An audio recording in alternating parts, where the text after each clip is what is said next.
pada waktu. Jadi zaman ini berubahnya luar biasa ya. Nah, saya langsung pada aplikasinya saja. Nanti hal-hal yang lebih penting lagi saya akan pelan-pelan ya. Ya, perubahan itu membuat kita itu yang saya punya anak dua di Singapura dulu, yang satu di Australia udah pulang. Jadi zaman sekarang ini teknologi yang ada itu membuat yang jauh gitu ya bisa deket banget. Tapi yang dekat itu kadang jauh banget gitu ya. Karena walaupun berdekatan ya kalau suami istri berdekatan itu kadang merayakan Natal gitu. Apa itu merayakan Natal? Sunyi senyap gitu ya. Jadi nggak ada pembicaraan karena ya masing-masing sibuk dengan punyanya masing-masing. Nah, belum lagi apalagi masalah akhir zaman ini. Muncul gerakan yang sangat baik tapi tidak benar. Kenapa sangat baik? Mereka saling mencintai. Mereka membayangkan dunia tidak akan ada perang seperti pada tahun-tahun sebelumnya, di mana Yosua masuk Kanaan dan orang-orang dibunuh demi agama. Ada perang salib, kaum salibis juga menjajah Indonesia, lalu kaum khilafah bangkit melawan salibis dalam perang kemerdekaan. Jadi anak-anak muda tuh meneliti bahwa seluruh perang di muka bumi ini ada latar belakang agama. Maka akhirnya muncul lagu John Lennon, Imagine There Are No Religion. Jadi muncul gerakan di dunia ini membayangkan dunia ini nggak ada agama, pasti damai. Karena yang bikin perang itu agama. Dan mereka membuat yang namanya humanisme, hak asasi, itu sebenarnya bagus, nggak ada salahnya ya. Mereka bayar pajak, mereka nggak double KTP, mereka nggak double rekening, mereka CSR-nya 30%, nggak kayak orang Kristen perpuluhan 10% dikemplang juga. Mereka saling mencintai gitu ya. Jadi kalau orang Kristen berkata mereka sesat, Islam berkata mereka sesat, lalu mereka berkata kami mencintai orang Kristen, kami mencintai orang Islam. Jadi pemuda remaja kita bingung gitu, yang benar yang mana, yang dianggap sesat kok baiknya minta ampun gitu ya. Memang mereka baik sekali. Bahkan mereka saling mencintai, termasuk laki dengan laki dan perempuan dengan perempuan. Nah itu dia. Jadi gereja di akhir zaman ini bukan melawan kejahatan, mereka akan melawan kebaikan. Karena mereka itu baik gitu ya. New Age Movement itu baik banget. Mereka saling mencintai, mereka mencintai semua agama, mereka mencintai semua manusia, apapun negara dan sukunya. Tapi ya menikah Kristen, menikah menikah laki sama laki dan perempuan sama perempuan itu ya memang baik, tapi kan tidak.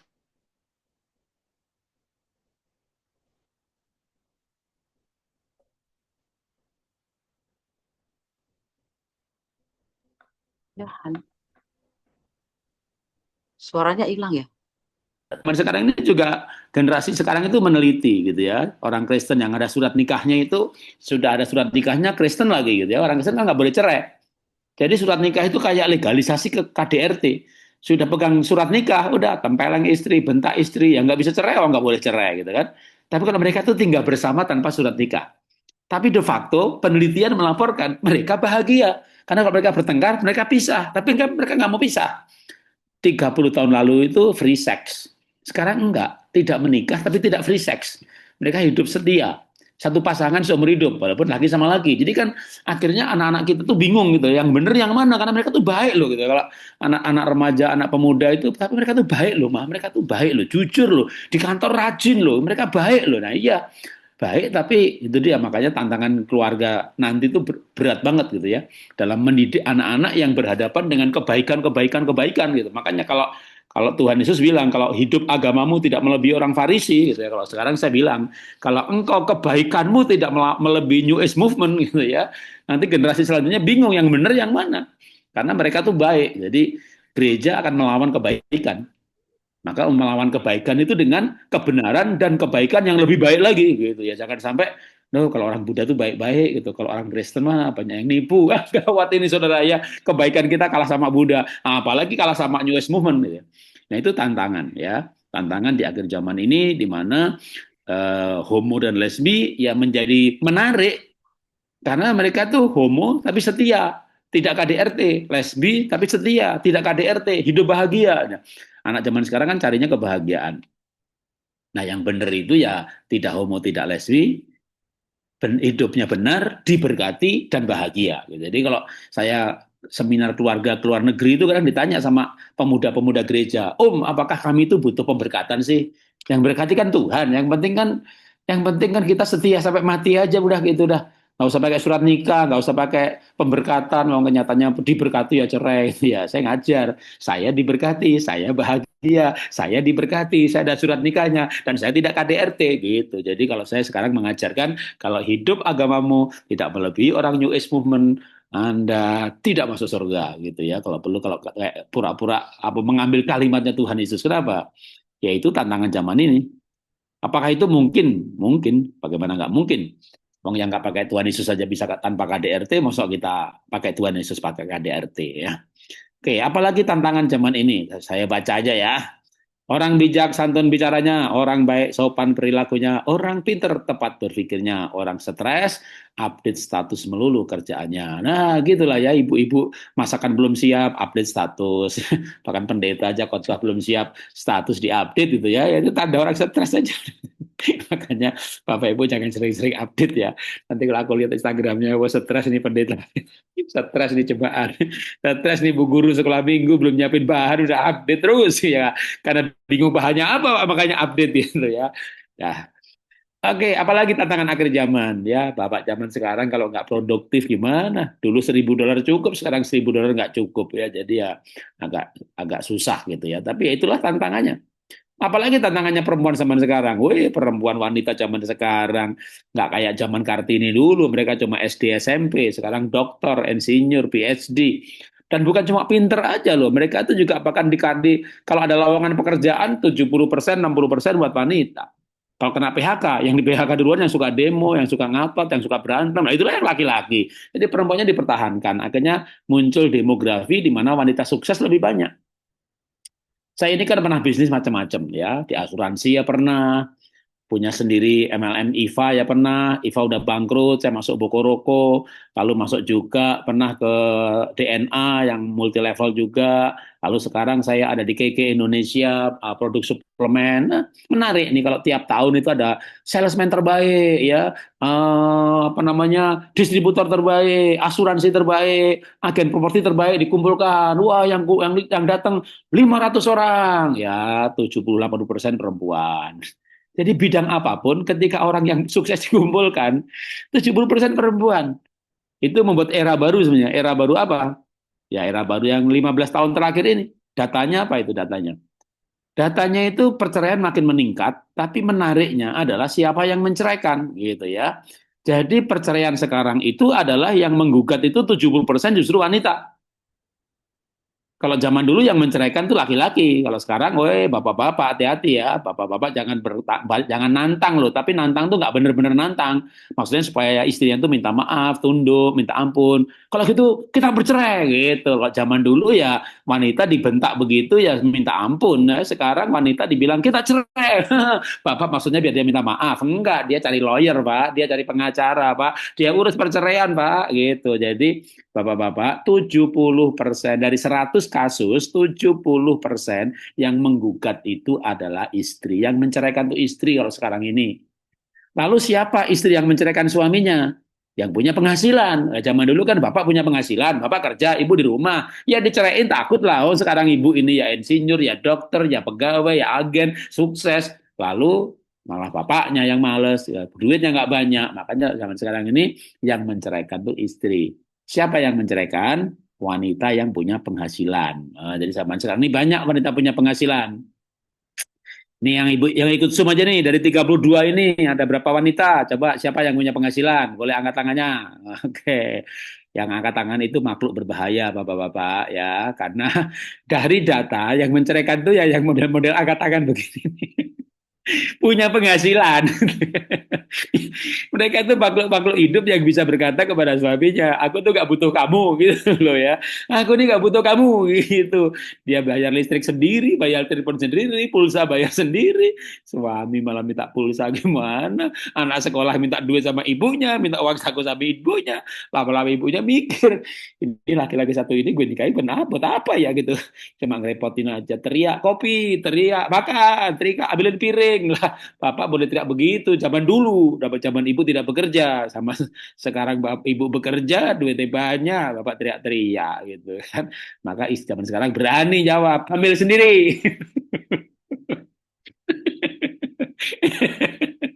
Hah? Mau apa lu? Gitu ya kan? Ambil sendiri. Piring minta diambilin. Itu di pantry ada piring gitu. Punya tangan nggak bisa ngambil. Gitu lah wanita zaman sekarang. Ya, kenapa? Karena sama-sama bekerja. Sama-sama punya duit. Duitnya lebih banyak. Bapak jangan ngancam istri bercerai. Bapak digugat duluan gitu ya.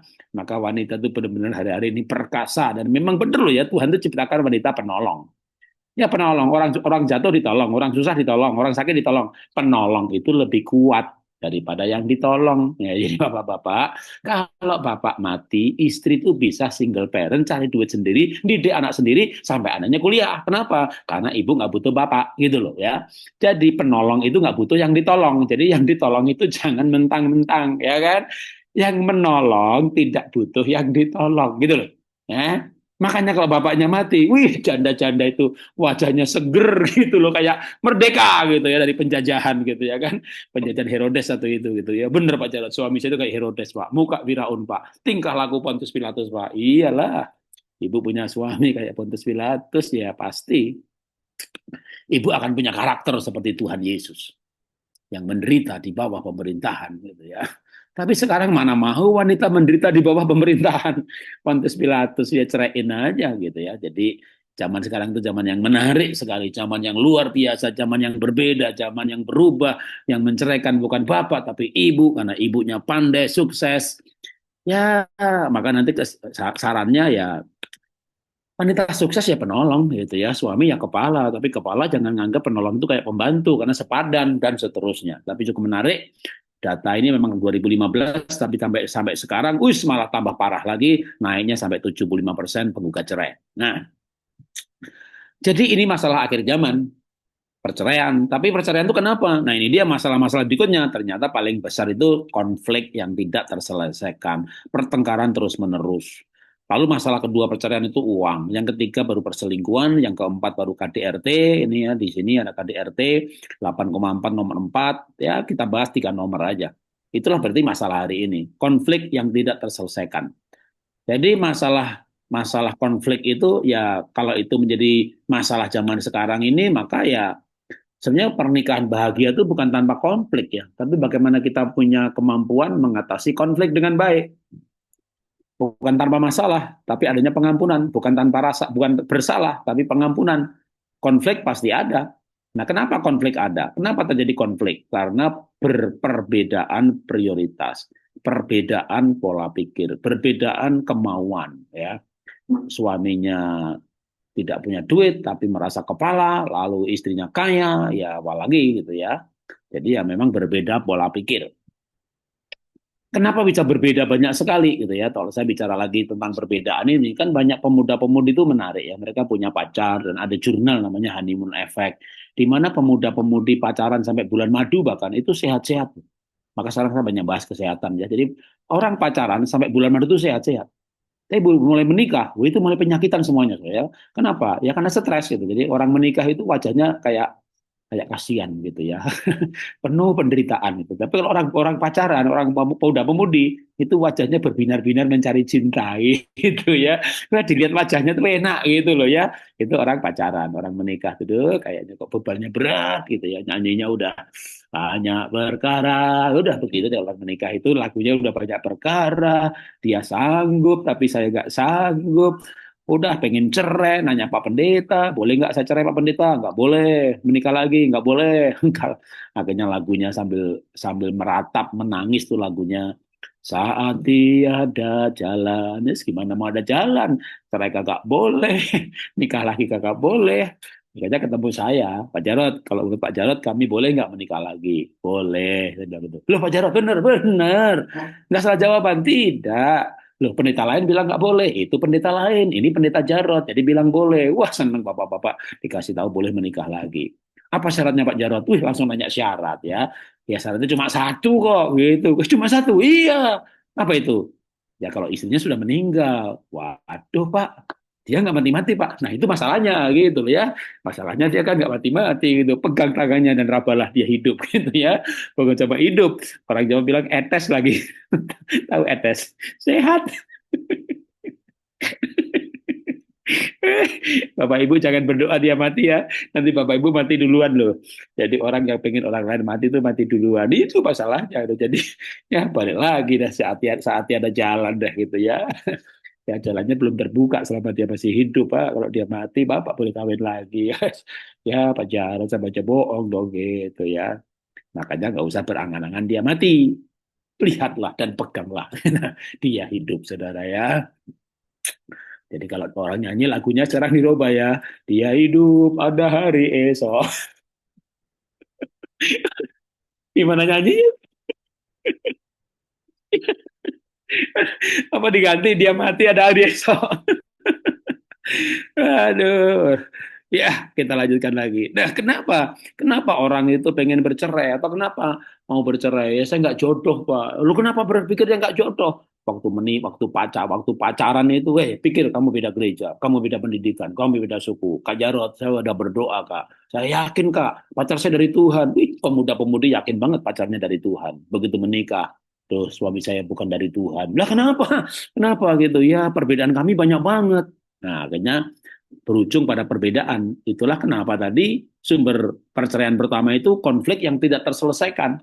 Kenapa nggak terselesaikan? Karena perbedaannya banyak banget. Lalu berpikir bahwa bukan jodoh. Jadi ada fondasi di alam bawah sadarnya, saya itu salah menikahi orang. Itu fondasi di alam bawah sadarnya itu begitu. Ya, nah makanya sekarang fondasi alam bawah sadar itu perlu dibetulkan dengan firman Tuhan. Apa kata firman Tuhan soal perbedaan? Ya jawabannya Tuhan ciptakan memang berbeda. Ini kan ayat-ayat tentang pembuatan laki-laki. Kejadian 2 ayat 7 ini kan pembuatan laki-laki. Laki-laki dibuat dari debu tanah. Terus ini ayat mengenai pembuatan perempuan. Diambil dari rusuk, dari tulang. Nah, bahan bakunya aja beda. Laki-laki dari tanah. Nah, contohnya tanah itu dibikin gentong gitu ya. Gentongnya besar itu ya. Ditendang ya pecah. Makanya kadang-kadang laki-laki itu lebih gampang putus asa. Nah, kalau wanita dari tulang. Tulang itu Bapak Ibu tahu nggak tulang? Itu kalau dibuang dagingnya, dibuang ototnya, tulang itu halus sekali. Makanya wanita itu kan makhluk halus gitu ya. Tapi makhluk halus yang namanya setan itu bisa ditengking. Wih, bapak jangan harap ya. Istri nggak bisa ditengking, Pak. Bapak nggak bisa ngelawan istri. Penolong mau dilawan gimana ya. Karena tulang itu kuat sekali. Jadi kalau laki-laki belum menikah itu, wih, wanita tuh halus ya. Iya belum menikah. Coba lu nikah. Yang sudah menikah akan melaporkan. Mereka keras sekali, Pak. Keras sekali, Pak. Wih, itu yang lebih keras tuh, yang lebih ngotot itu bapaknya atau ibunya gitu ya. Ya ibunya akan bilang bapak gitu, bapaknya ya dalam hati, saya paras ngalah lah, mau bilang dia yang keras juga saya nggak bisa ngelawan gitu kan. Jadi dalam hati bapaknya setuju dengan kalimat saya ya bahwa sebenarnya wanita itu lebih keras. Kenapa? Ya bahannya dari tulang. Makanya bapak hati-hati ya sama tulang ya. Tulang itu kalau patah Pak, runcing Pak. Tahu tulang yang runcing. Bapak bisa mati gara-gara runcingnya tulang itu, Pak. Runcing, Pak. Runcing, Pak. Tajam, Pak. Kalimatnya tajam, Pak. Kata-katanya tajam, Pak. Bapak mati oleh tulang yang patah, yang runcing itu, gitu ya. Jadi makanya wanita, Pak, jangan dipatahkan hatinya. Ya, begitu dipatahkan hatinya, Bapak mati lama-lama, bukan lama-lama, lebih cepat matinya Pak ya. Makanya wanita itu nggak boleh dipatahkan hatinya karena dia dari tulang. Kalau dipatahkan, patahannya runcing. Dan wanita diciptakan tidak untuk dikalahkan, tapi untuk dicintai. Laki-laki dari tanah, wanita dari tulang, bahan bakunya berbeda. Ya gimana loh? Bikin bikin roti, bikin makanan dari bahan yang berbeda, ya hasilnya berbeda. Jadi jangan frustasi dengan perbedaan. Saya ini berbedanya banyak banget Pak sama istri loh. Kan kita menikahi lawan jenis. Ya, lawan jenis. Tahu lawan jenis? Ya jenisnya berlawanan. Apa yang berlawanan? Banyak banget, ada 18. Hah? Ada 18. Biar gampang aja ya. Biar gampang aja. Coba pasangannya tuh kelemahannya apa? Dia tuh nggak bisa pegang uang, boros. Berarti Anda bisa pegang uang. Itu namanya lawan jenis. Jadi namanya jodoh ya. Jodoh itu lawan jenis. Yang satu nggak bisa pegang uang, yang satu bisa pegang uang. Wah dia tuh nggak rapi, berarti Anda rapi. Namanya jodoh ya. Dua-duanya rapi, ya barangnya nggak dipakai-pakai, dibungkusin terus. Dua-duanya nggak rapi, ya barangnya hilang terus. Satunya buru-buru, ya berarti yang satunya pelan-pelan, ya. Duanya pelan-pelan ke airport, pesawatnya udah terbang, ya kan. Satunya berperasaan, satunya tidak berperasaan, itu namanya menikahi lawan jenis. Kalau dua-duanya berperasaan, ya bertengkar sedikit saja, menangis bersama-sama, gitu kan. Satunya galak, ya satu pastinya lemah lembut, kan gitu. Jadi menikah itu memang lawan jenis. Itu begitu. Jadi kalau kita punya daftar kelemahan pasangan, itulah kekuatan kita. Makanya menikah itu lawan jenis. Nah, jadi menikah itu karena kelemahan pasangan kita, kelemahan pasangan kita itu kekuatan kita. Dia nggak rapi, kita rapi. Padahal orang bahagia itu kalau dibutuhkan. Jadi kalau punya pasangan nggak rapi, Anda jangan menyuruh dia jadi rapi, berubah jadi rapi. Hah, susah itu berubah. Lebih baik Anda merapikan sehingga Anda dibutuhkan. Anda dibutuhkan, Anda bahagia. Kan bahagia itu dibutuhkan. Jadi kalau namanya anak itu dilatih. Kalau pasangan itu dilengkapi. Wah, pasangan saya ini anak saya ini orangnya kok nggak rapi. Nah, anak bisa di-training. Tapi pasangan jangan di-training karena pernikahan bukan training center. Kalau pernikahan training center, yang mentraining darah tinggi, yang di-training darah rendah, udahlah, itu jadi bermasalah semuanya. Jadi kalau pasangan itu dilengkapi gitu loh ya. Makanya paling enak itu kita hidup sesuai dengan keunikan kita. Saya orangnya ketawa-ketawa, ya, idenya banyak, kreatif, maka kerja marketing cocok. Wah, kalau kerja pembukuan, saya pasti stres, gitu ya. Nah, sementara kalau saya nggak rapi, istri saya rapi. Nah, maka dulu awal-awal pernikahan juga salah. Istri saya mentraining saya rapi, maka dia darah tinggi, saya darah rendah, berantem terus, gitu ya. Lama-lama dia yang merapikan, saya yang jualan, saya yang marketing, dia pegang keuangan, gitu. Jadi akhirnya saling melengkapi, selesai. Kalau saling melengkapi, selesai, gitu ya. Jadi makanya sebenarnya masalah di akhir zaman ini makin lama, makanya angka perceraian makin tinggi, karena sumber konfliknya makin banyak dan orang itu mungkin dewasa keuangan gitu ya zaman sekarang tapi nggak dewasa kepribadian, tidak bisa memahami perbedaan, pengennya menjadi sama padahal kita berkata apa, nanti kita lihat ayatnya. Yang pasti perbedaan itu diciptakan sama Tuhan. Tuhan yang menciptakan berbeda, maka jangan disamakan. Maka berbeda itu justru untuk saling melengkapi. Orang berperan dan bahagia, maka berperanlah. Berperan di mana pasangan kita nggak berperan di situ. Pasangan saya nggak banyak ngomong gitu ya, nggak pandai marketing, ya saya marketing, tapi saya nggak bisa pegang uang. Wah, dulu saya pengen pegang uang sendiri. Karena apa? Ya karena kita nggak saling melengkapi. Tapi saya orangnya nggak bisa pegang uang. Oh udah, uangnya bocor kemana-mana. Memang bukan main judi ya, tapi ya nyumbang gereja, nyumbang ini, nyumbang itu tuh, gampang kasihan, adik, kakak, pembantu, keluarga, minta dikasih terus, saya kayaknya nggak punya apa-apa. Nah, karena saya nggak mau dilengkapi sama istri, jadi saya cari uang sendiri, saya pegang sendiri. Lalu istri juga rapi, tapi dia nyuruh-nyuruh saya rapi. Ya udah, masing-masing jadi berpikir dengan pikirannya masing-masing. Lama-lama, ya nggak, untung nggak lama banget ya, 3, 4, 5 tahun menikah, sekarang kita udah 35 tahun, akhirnya saya bilang sama istri, aku kan pandai cari duit. Nah, aku tak cari uang, tapi aku ini nggak pandai pegang uang. Kamu yang pegang uang. Wah, senang dia. Ya, terus saya bilang, tapi saya ini orangnya tidak pandai menutup. Jadi saya punya pandai membuka. Nah, ada ayatnya ya, apa yang dibuka oleh Tuhan Yesus tidak bisa ditutup lagi. Nah itu dia saya juga ya, apa yang dibuka oleh Pak Jarot itu ya, buka laci, ambil sendok, lupa nutup, buka lemari, ambil baju, lupa nutup, buka. Saya tuh pengen punya lemari baju kayak di hotel gitu, nggak ada pintunya, coba digantung-gantung aja bajunya kelihatan gitu. Wah, ini ada nyamuknya gitu. Akhirnya punya lemari yang ada tutupnya. Ya akhirnya saya buka lemari, ambil baju, lupa nutup. Nah, buka laci, ambil gunting, lupa nutup. Buka rak, ambil piring, lupa nutup. Jadi kalau namanya tutup menutup itu saya tuh lupa terus gitu ya. Tapi buka membuka itulah keahlian saya. Wah, jadi bertengkarnya soal nutup aja. Kalau buka pintu, tutup lagi. Kalau buka lemari, tutup lagi. Kalau buka laci, tutup lagi. Gitu ya. Apa susahnya tutup laci? Ya nggak susah. Lah kenapa ditutup? Lupa.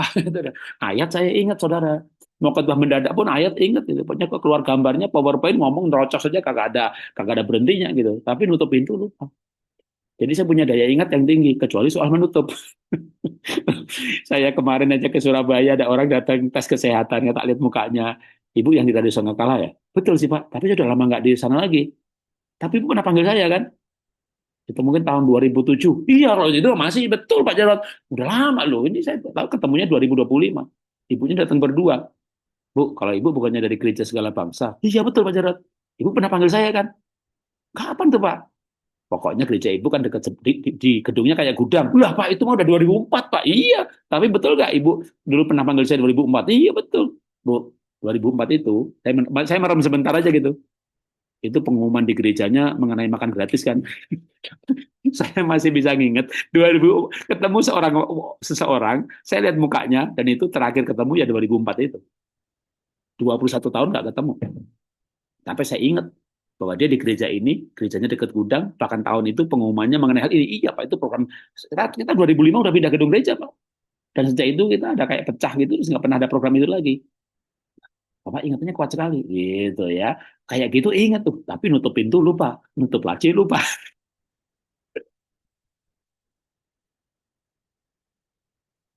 Makanya kadang orang nggak bisa ngerti ya, atau bahkan orang istri nggak bisa ngerti. Kamu kan daya ingatnya kuat gitu. Kenapa nutup pintu lupa, nutup laci lupa? Aduh, dia nggak bisa mengerti. Jadi bingung kan caranya. Nah, gimana cara membuat istri saya mengerti kalau saya nutup pintu lupa, menutup kunci lupa? Supaya bisa mengerti, istri saya tak ajak pulang kampung ke Solo. Nah, tak tunjukkan di rumah bapakku, itu pintu nggak ada kuncinya. Pagar nggak ada kuncinya, karena kita dulu orang miskin. Jadi pintu tutupnya cuma pintu tutup dikasih kayu yang diputar gitu, celak gitu. Nutupnya dari luar. Kalau kita mau keluar rumah, itu kan apa orang miskin kan nggak ada maling. Ditutup cuma supaya ayam nggak datang nelek ke dalam rumah aja gitu ya. Jadi saya itu dari lahir sampai menikah belum pernah kunci pintu. Coba. Jadi waktu istri saya itu tak ajak keliling rumah orang tua saya, dia juga bingung ya, kok ada ya spesies di muka bumi ini dari lahir saya menikah belum pernah kunci pintu. Jadi di rumah bapakku gak ada kuncinya. Jadi yang diceklek-ceklek itu gak diinstal. Cuma ada pintu, lalu ada kayu yang di kotak, dipaku, diputar gitu loh. Jadi bayangin, saya ini sejak menikah, lahir sampai menikah belum pernah kunci pintu. Menikah sama orang Tionghoa, aduh, itu namanya pagar aja gemboknya 3 atau ada semua pintu ada kuncinya kayak kayak penjara gitu loh ini kunci. Waduh lah menikah Jawa sama Tionghoa gimana tuh itu dia tapi dari situ akhirnya oh pantas ya jadi bisa memahami gimana ya bang orang daya ingatnya tinggi kok tutup menutup lupa semuanya itu ya berarti nggak niat gitu. Ya memang begitu sudah kalau berantem terus akhirnya berantem terus ya akhirnya sudahlah kita saling melengkapi dah aku cari uang kamu yang pegang ya kan kamu nggak pandai cari uang aku pandai cari uang tapi aku nggak pandai pegang uang mau nggak aku yang cari kamu yang pegang mau lah dia nah sama aku cari uang kamu yang pegang sama juga ya aku buka laci kamu yang nutup gitu loh kalau aku tuh mikirin nutup laci nutup pintu otakku pusing nggak bisa bisa cari uang kan lebih baik aku cari uang gitu loh daripada mikirin laci ditutup. Seorang orang laki-laki bilang itu namanya tetek bengek. Hal kecil itu udah ya udahlah ada kecil begitu diurusin ya bagi kita tuh hal kecil yang nggak perlu saya urusin gitu ya ya akhirnya saya punya ide begini aja lah kan duitku sekarang banyak kamu yang pegang semuanya ya tapi ini ada jatahnya misalnya kamu sebulan sekian anak-anak sekian nah begini kamu cari pembantu baru gajilah 3 juta misalnya ya tugasnya apa kalau Pak Jarod buka pintu tutup kalau Pak Jarod buka lagi tutup kalau Pak Jarod mandi anduknya nah kan saya satu tak sering tak tuh tak taruh di kursi gitu kenapa kan saya mikir ya taruh di kursi juga kering gitu kan dulu waktu zaman miskin kan di rumah asal kan nggak ada jemuran gitu, ya tapi istri saya tuh anduk tuh ya taruh di jemuran taruh di situ juga kering nanti gitu. Nah akhirnya cari pembantu aja digaji untuk naruh anduk nutup pintu gitu lama-lama istri mikir daripada gaji pembantu mendingan aku taruh aja duit itu aku ambil. Selesai masalah ya kan. Jadi intinya Bapak jangan dipelit-pelit ngasih uang istri gitu itu intinya ya. Ya sekarang kasih lanjutan lagi. Kenapa terjadi pertengkaran? Karena egois. Atau terjadi pertengkaran karena asumsi, komunikasi asumsi. Jadi asumsi. Saya pikir dia nggak mau ikut. Jangan saya pikir. Istri udah mau dandan, mau ikut pergi, ditinggal. Kenapa ditinggal? Saya pikir nggak mau ikut. Siapa yang bilang nggak mau ikut? Saya pikir. Lebih baik nanya, mah mau ke mall ikut nggak? Gitu ya, tanya. Mau gitu ya. Jadi sering bukan bukan salah komunikasi, tapi tidak ada komunikasi. Jadi bukan salah, tapi tidak ada komunikasi. Kenapa terjadi konflik? Karena tidak dewasa. Tidak dewasa itu yang menyalahkan terus. Maka Alkitab berkata untuk menghindari konflik itu yang dibangun kasih mesra. Di dalam kasih mesra komunikasi akan mudah. Kalau dalam kemesraan itu bukan mencari siapa yang salah, tapi ya sudah. Kalau gitu sekarang selanjutnya gimana? Ya ayo kita selesaikan gitu ya. Oke, supaya komunikasi mudah karena banyak masalah di akhir zaman ini pertama tidak ada komunikasi, kedua kalau ada pun salah. Nah, salahnya tuh di mana gitu ya. Kadang-kadang salahnya itu bukan soal tata bahasanya. Kan diajari dong orang zaman sekarang ya, pentingnya terima kasih, pentingnya minta maaf, pentingnya minta tolong, pentingnya thank you. Udah dilakukan itu, masih berantem juga. Nah, kenapa berantem? Iya, Pak. Suami saya atau istri saya itu kalau minta tolong memang juga pakai kata tolong, Pak. Tapi tolong, tolong, tolong, tolong gitu ya. Katanya tolong, tapi intonasinya tuh kayak orang nyuruh-nyuruh gitu. Jadi, ya belajar lagi intonasi gitu ya. Jadi intonasi itu muncul dari hati, kata bahasa muncul dari pikiran. Maka belajarlah selain selain apa kata-kata ajaib, tolong, terima kasih, maka juga senyuman, ucapan selamat pagi, selamat siang, selamat malam, dan seterusnya. Oke, bentar ya. Tadi masalah yang kedua apa? Keuangan. Nah, keuangan ini masalah yang di akhir zaman ini berat banget ya. Kenapa?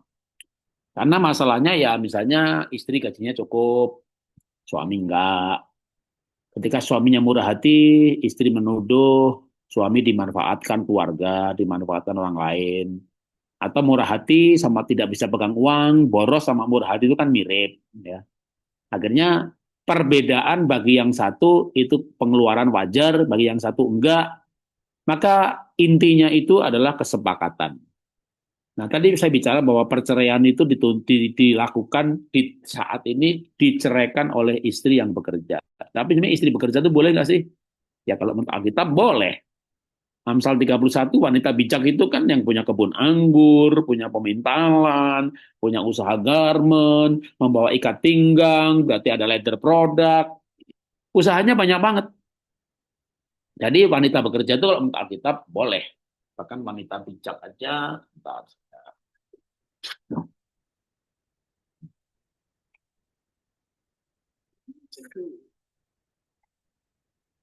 Wanita bijak itu bekerja boleh, tetapi nah Amsal 31 itu wanita yang pekerjaannya banyak banget seperti ini, dia berbuat baik kepada suaminya. Jadi kalau ibu-ibu itu bekerja, ya nggak apa-apa, punya penghasilan tinggi, nggak apa-apa. Tapi jangan lupa berbuat baik kepada suaminya, ya. Jadi walaupun duitnya banyak, tetap suami hargai sebagai kepala yang memimpin keluarga. Inilah susahnya kalau uangnya lebih banyak itu untuk lebih baik itu susah, ya susah. Tapi ya perlu belajar ini sebenarnya, ya. Nah, kalau ibu sekarang di sini banyak yang punya penghasilan, maka berbuat baik itu kepada siapa, gitu ya. Pertama, kepada mertua. Kenapa begitu? Karena ada kisah mengenai Ruth. Ruth itu dinikahi sama Boas, orang kaya raya. Lalu Ruth tuh bilang sama Boas, kenapa kamu nikah sama aku? Aku ini udah janda. Kan lebih banyak gadis-gadis muda di bangsa Israel ini yang cantik-cantik dan masih muda. Lalu Boas bilang, aku pilih kamu sebab seisi kota ini membicarakan kamu bahwa kamu perempuan baik-baik gitu. Jadi perempuan baik-baik itu apa sih yang ada ayatnya? Ya kalau nggak ada ayatnya tafsir banyak banget. Tapi yang ada ayatnya Boas berkata kepada Ruth bahwa aku menikahi kamu karena seisi kota ini membicarakan engkau bahwa engkau perempuan baik-baik, yaitu bagaimana engkau mencintai mertuamu bahkan sekalipun suamimu tidak ada. Jadi definisi perempuan baik-baik itu sayang mertua. Amin Bapak-bapak. Nah, jadi ibu-ibu sayang mertua, ibu mertua. Karena kalau ibu nggak sayang mertua, nanti anaknya mertua juga tidak sayang ibu.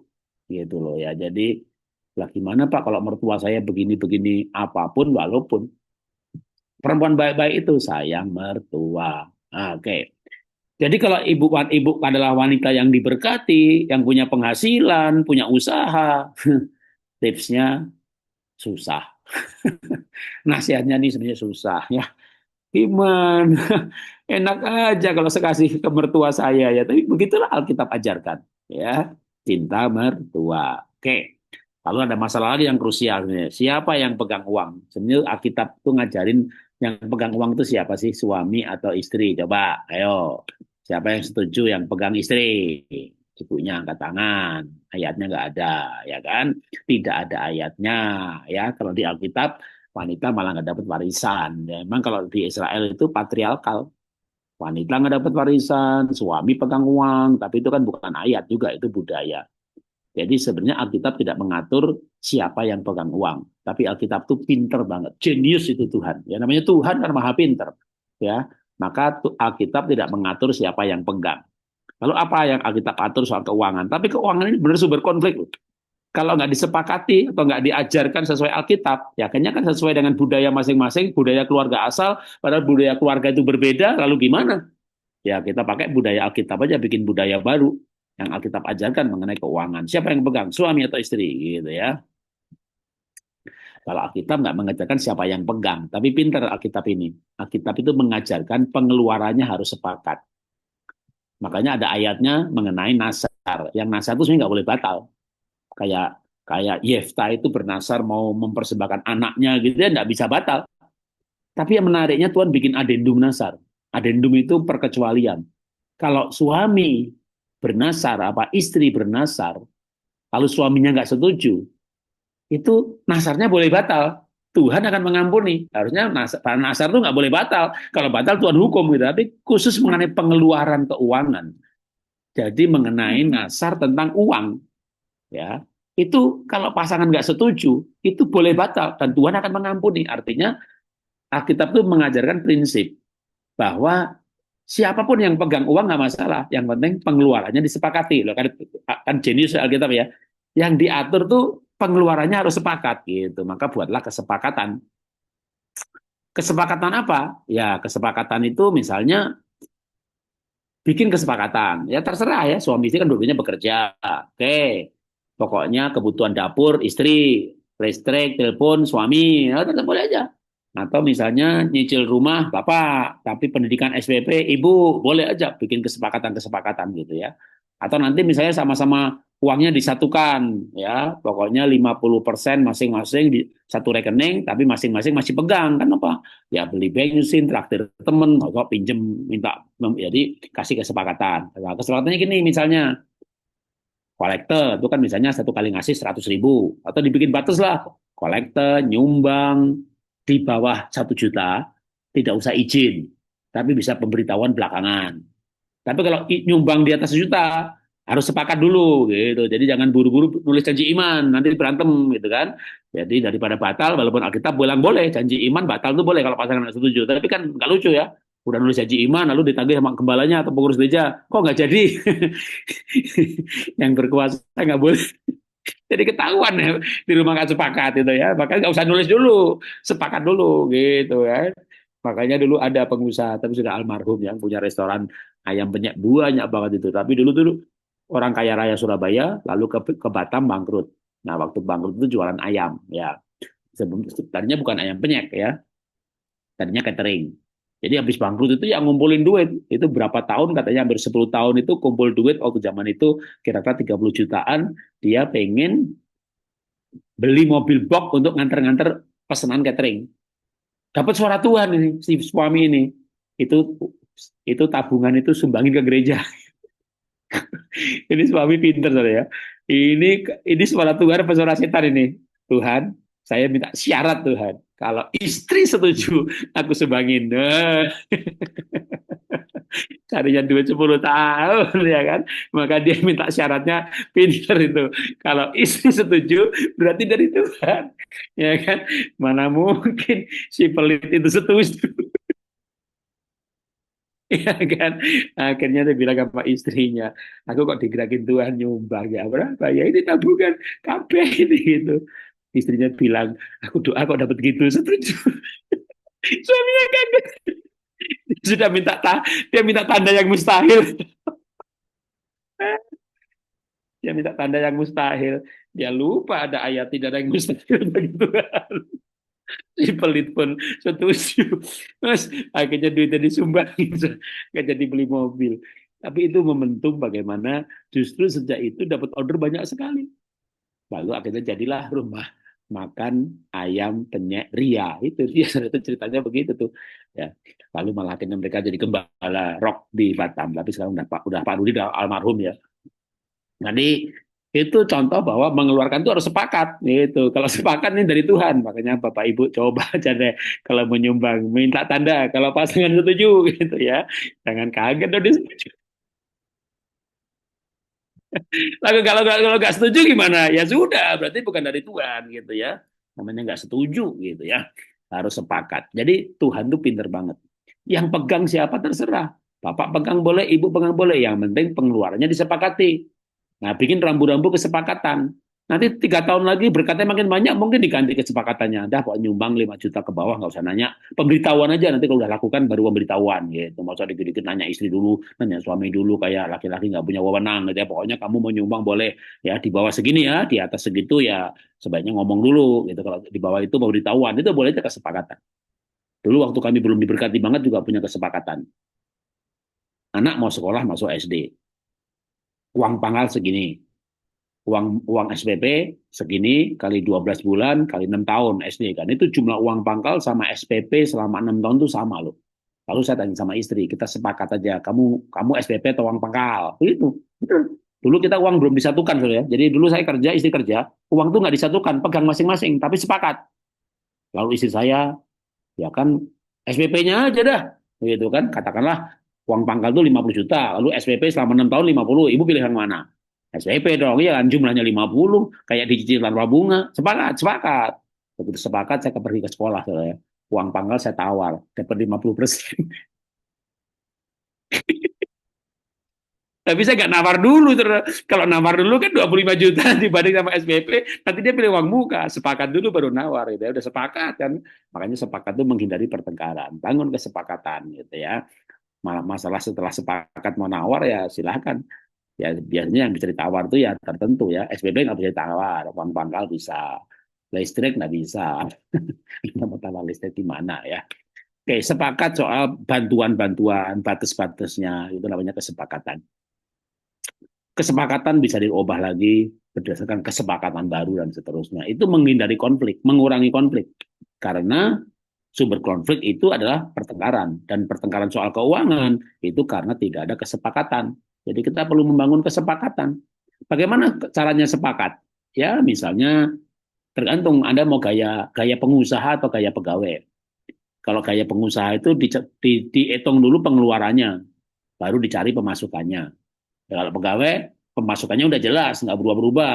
Lalu diatur pengeluarannya. Ya terserah aja, mau gaya tergantung sumber ekonomi masing-masing, usaha atau pegawai. Ya. Sehingga akhirnya ada kesepakatan. Mungkin kesepakatan itu kan ditabrak dikit-dikit, tapi tidak tidak seperti kalau nggak ada kesepakatan. Itu ya akhirnya emang jadi berantem. Kalau kesepakatan itu namanya manusia, tentu akan nabrak-nabrak dikit-dikit, tapi bukan kayak misalnya uang yang disepakati untuk liburan keluarga diambil semuanya kasih ibunya, itu kan. Jadi sudah ada rambu-rambunya. Itu paling nggak akan mengurangi pertengkaran. Sepakat juga ya, kita tuh kan udah ada pemasukannya jelas. Terus makan di luar rumah itu seminggu berapa kali, sebulan berapa kali, itu kan nggak disepakati, atau nanti kredit card ya cuma bayar minimum poin, bunga berbunga, apalagi malah pinjol, ya itulah perlu disepakati. Karena makan di luar rumah itu ya biayanya berlipat-lipat dengan makan sendiri ya. Apalagi saya ini orang miskin dulunya. Saya dulu nggak bisa loh makan di luar rumah.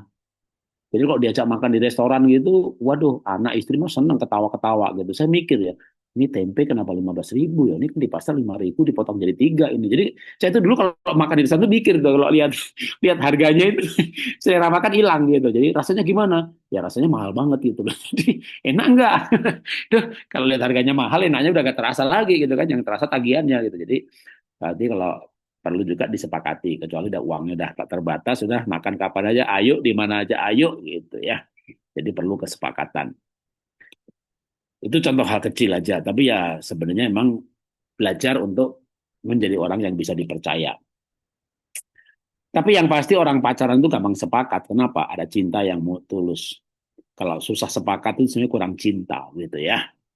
Ketika ada cinta itu tentu akan ada pertengkaran, tapi akan mudah membuat kesepakatan.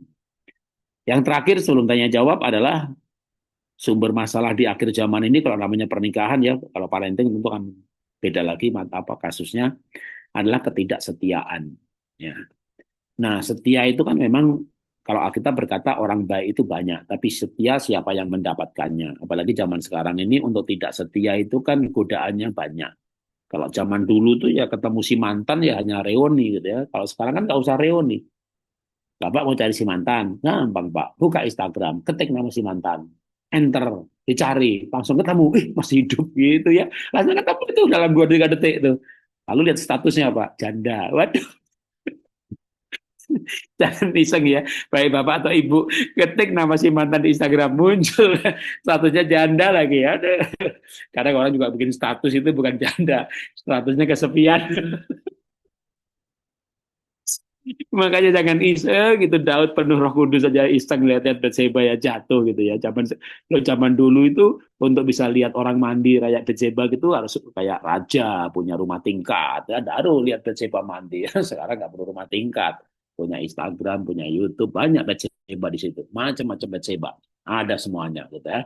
Maka jangan iseng. Jangan iseng karena dari iseng itu nanti bisa muncul godaan untuk tidak untuk selingkuh. Nah, makanya kita berkata gimana tuh jaga hati dengan segala kewaspadaan. Ya, hati gimana ya cara jaga hati supaya nggak selingkuh, supaya setia.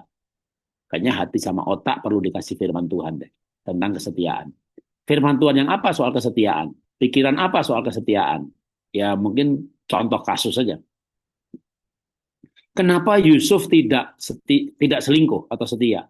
Karena dia berpikir itu kejahatan terhadap Tuhan. Bahkan kejahatan besar. Jadi waktu dia diajak selingkuh tuh nggak mau. Ini kejahatan besar gitu. Sebaliknya Daud, ya Daud itu selingkuh gitu. Kenapa? Dia nggak punya pikiran itu. Maka dia selingkuh dengan Batseba. Itu pun dia masih cari akal ya. Gimana ya caranya supaya nggak ketahuan? Wah, udah suaminya Uria dipanggil aja dipulang dari perang.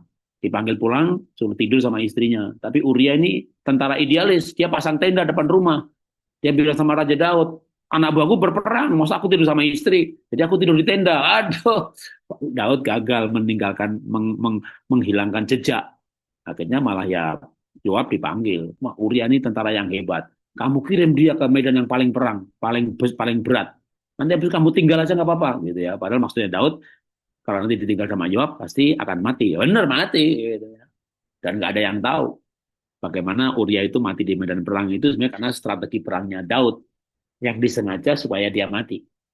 Nah, waktu Uria mati, Bathsheba jadi janda. Wih, selalu Daud tampil sebagai pahlawan ya, di mana dia menikahi janda gitu ya. Jadi semua orang anggap Daud itu hebat, punya anak buah yang suaminya di medan perang, istrinya dipelihara gitu. Tapi ya Tuhan beda, Tuhan tahu hatinya Daud.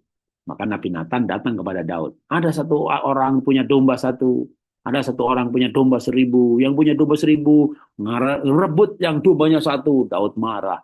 Itu apa peternak domba jahat, bunuh dia. Lalu Nabi Nathan bilang, kamu itulah sudah punya istri beberapa masih ngambil punya orang lain, gitu ya. Lalu dihukum, kerajaanmu pecah, anakmu mati. Dan kerajaan Israel pecah setelah zaman Daud, setelah Sulaiman pecah. Sampai hari ini belum pernah bersatu kembali. Kan ketika kerajaan Israel pecah itu 10 suku menyebar ke seluruh bumi, sampai pada zaman perjanjian baru pun mereka belum berkumpul kembali. Pada zaman perjanjian baru Tuhan Yesus datang itu cuma Yehuda sama Lewi. Anda ke Amerika ada komplek Yahudi itu ya Yehuda sama Lewi. Di mana-mana di seluruh dunia ada Jewish Town itu isinya Yehuda dan Lewi. 10 suku yang lainnya sampai sekarang saya masih nggak jelas gitu ya. Walaupun nanti di akhir zaman akan kembali, tapi ya sebenarnya itu diduga ini suku Dan, diduga ini diperkirakan ini karena udah ribuan tahun itu karena kejahatan Daud tuh. Jadi akibat dosa selingkuh itu kejahatan yang besar. Jadi waktu Daud dosa sombong itu bangsa Israel kena tulah. Lalu Daud tuh meratap, minta ampun, tulahnya berhenti. Jadi dosa sombong itu ya ada 3 perkara yang dibenci Tuhan, mata sombong, gitu. Ada 7 perkara yang dibenci Tuhan, sombong itu selalu masuk.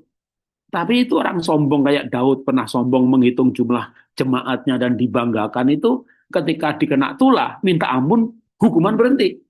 Tapi waktu Daud selingkuh, minta ampun, hukuman jalan terus. Ya, dosanya diampuni. Pasti kalau kita ke surga nanti ketemu Daud. Daud masuk surga. Tapi akibat dosanya, itu tetap berjalan sebagai hukuman sekalipun Daud sudah minta ampun. Nah, kalau sekarang itu kita sadar konsep ini aja gitu. Masih mau selingkuh. Menurut saya orang yang selingkuh itu nggak mengerti konsep bahwa selingkuh itu dosa besar, minta ampun diampuni, dosa diampuni masuk surga, tapi hukuman akan berjalan di dunia ini. Jadi kalau ada pendeta selingkuh minta ampun diampuni, Tuhan pakai lagi, Tuhan pakai lagi. Tapi kadang Tuhan mau pakai pun orang nggak mau ngundang dia lagi. Orangnya sudah minta ampun, pendetanya sudah minta ampun, jemaatnya nggak mau ngampuni. Itu sebenarnya hukuman. Itu hukuman masyarakat. Jadi memang masyarakat yang punya norma. Pendeta kok selingkuh gitu kan. Jadi pendeta yang selingkuh minta ampun diampuni sama Tuhan. Mungkin orang sakit sembuh juga. Tapi ya masyarakat atau jemaat mungkin ya sudahlah gitu kan. Jadi itu akibat namanya. Akibat dosa itu berjalan. Nah, terutama dosa perselingkuhan. Nanti anaknya begini, anaknya begitu. Yang berdosa udah minta ampun. Tapi akibat dari sebuah kesalahan seperti itu, makanya Yusuf itu sadar. Ini kejahatan besar. Makanya Yusuf tidak selingkuh. Nah, Daud nggak sadar. Daud di otaknya, di kepalanya nggak ada seperti konsep yang dimiliki oleh Yusuf. Makanya Daud jatuh. Nah, harusnya kita supaya nggak jatuh, ya kita milikin konsep yang dimiliki oleh Yusuf. Bahwa ini dosa besar. Ya. Oke, terus saya lewatin aja beberapa hal. Lalu kita akan ada waktu lebih untuk tanya jawab ya. Oke, saya pikir saya stop aja sampai di sini dulu ya.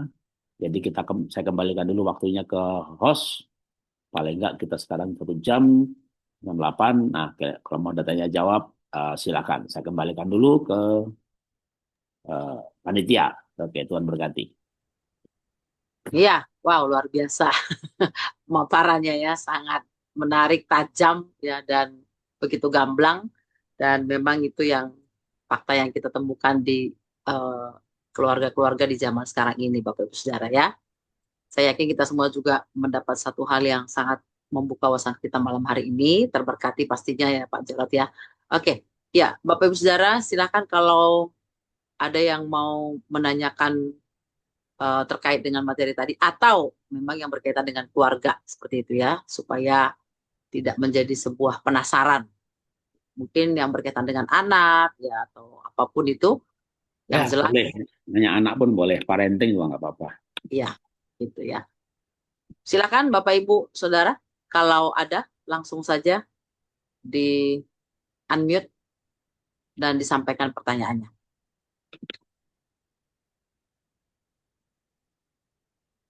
Ada?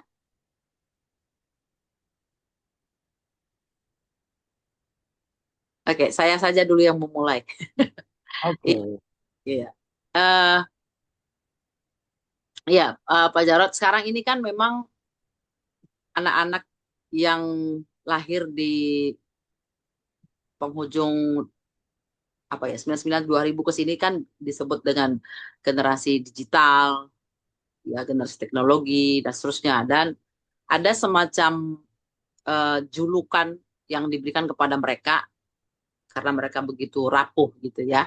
Dan eh, kami di sini ada beberapa orang tua ini memang menghadapi anak-anak yang seusia itu gitu ya 22 23 tahun ke bawah lah gitu ya. Yaitu mereka disebut generasi strawberry seperti itu. Itu julukan yang diberikan kepada mereka. Nah, eh, menyikapi apa ya kondisi itu atau keadaan ini di keluarga yang memang secara faktanya kita hadapi sih Pak benar-benar di keluarga kita gitu ya apalagi dengan kecanggihan teknologi jadi kadang komunikasi di rumah pun yang harusnya kita berkomunikasi bisa manggil dia dengar tapi karena dia colok kuping gitu ya jadi kita akhirnya juga eh, supaya daripada kita harus teriak-teriak ya kita pakai alat teknologi juga gitu ya sebenarnya itu kan mungkin kurang sehat sebetulnya komunikasi itu. Nah, bagaimana kita menghadapi anak-anak ini, terutama juga mereka kalau menghadapi sedikit saja persoalan atau semacam kena mental gitu ya, itu biasanya tuh langsung down sekali gitu anak-anak ini gitu ya. Ya, dan ini eh, apa ya? Kira-kira Pak Jarot bisakah memberikan tips-tips gitu kepada kami sebagai orang tua menghadapi anak-anak di eh, era yang seperti ini, gitu Pak? Oke, mungkin saya kasih pendahuluan dulu mengenai anak-anak zaman sekarang ini secara umum gitu ya. Ya sama ya, bicara parenting zaman sekarang ini juga zaman di mana perubahannya itu luar biasa. Jadi kenapa anak-anak sekarang ini misalnya nggak hormat sama orang tua? Kalau saya dulu ya hormat orang tua, wong saya dulu punya mainan gitu ya. Kalau bahasa Jawa itu dolanan gitu. Lalu saya bilang, Bapak, mainan saya rusak, bawa sini nak, tak betulin gitu. Jadi saya punya pengalaman, bapak saya itu pinter, bisa betulin mainan saya. Nah kalau sekarang ibu-ibu punya HP luar biasa, namanya smartphone itu punya smart.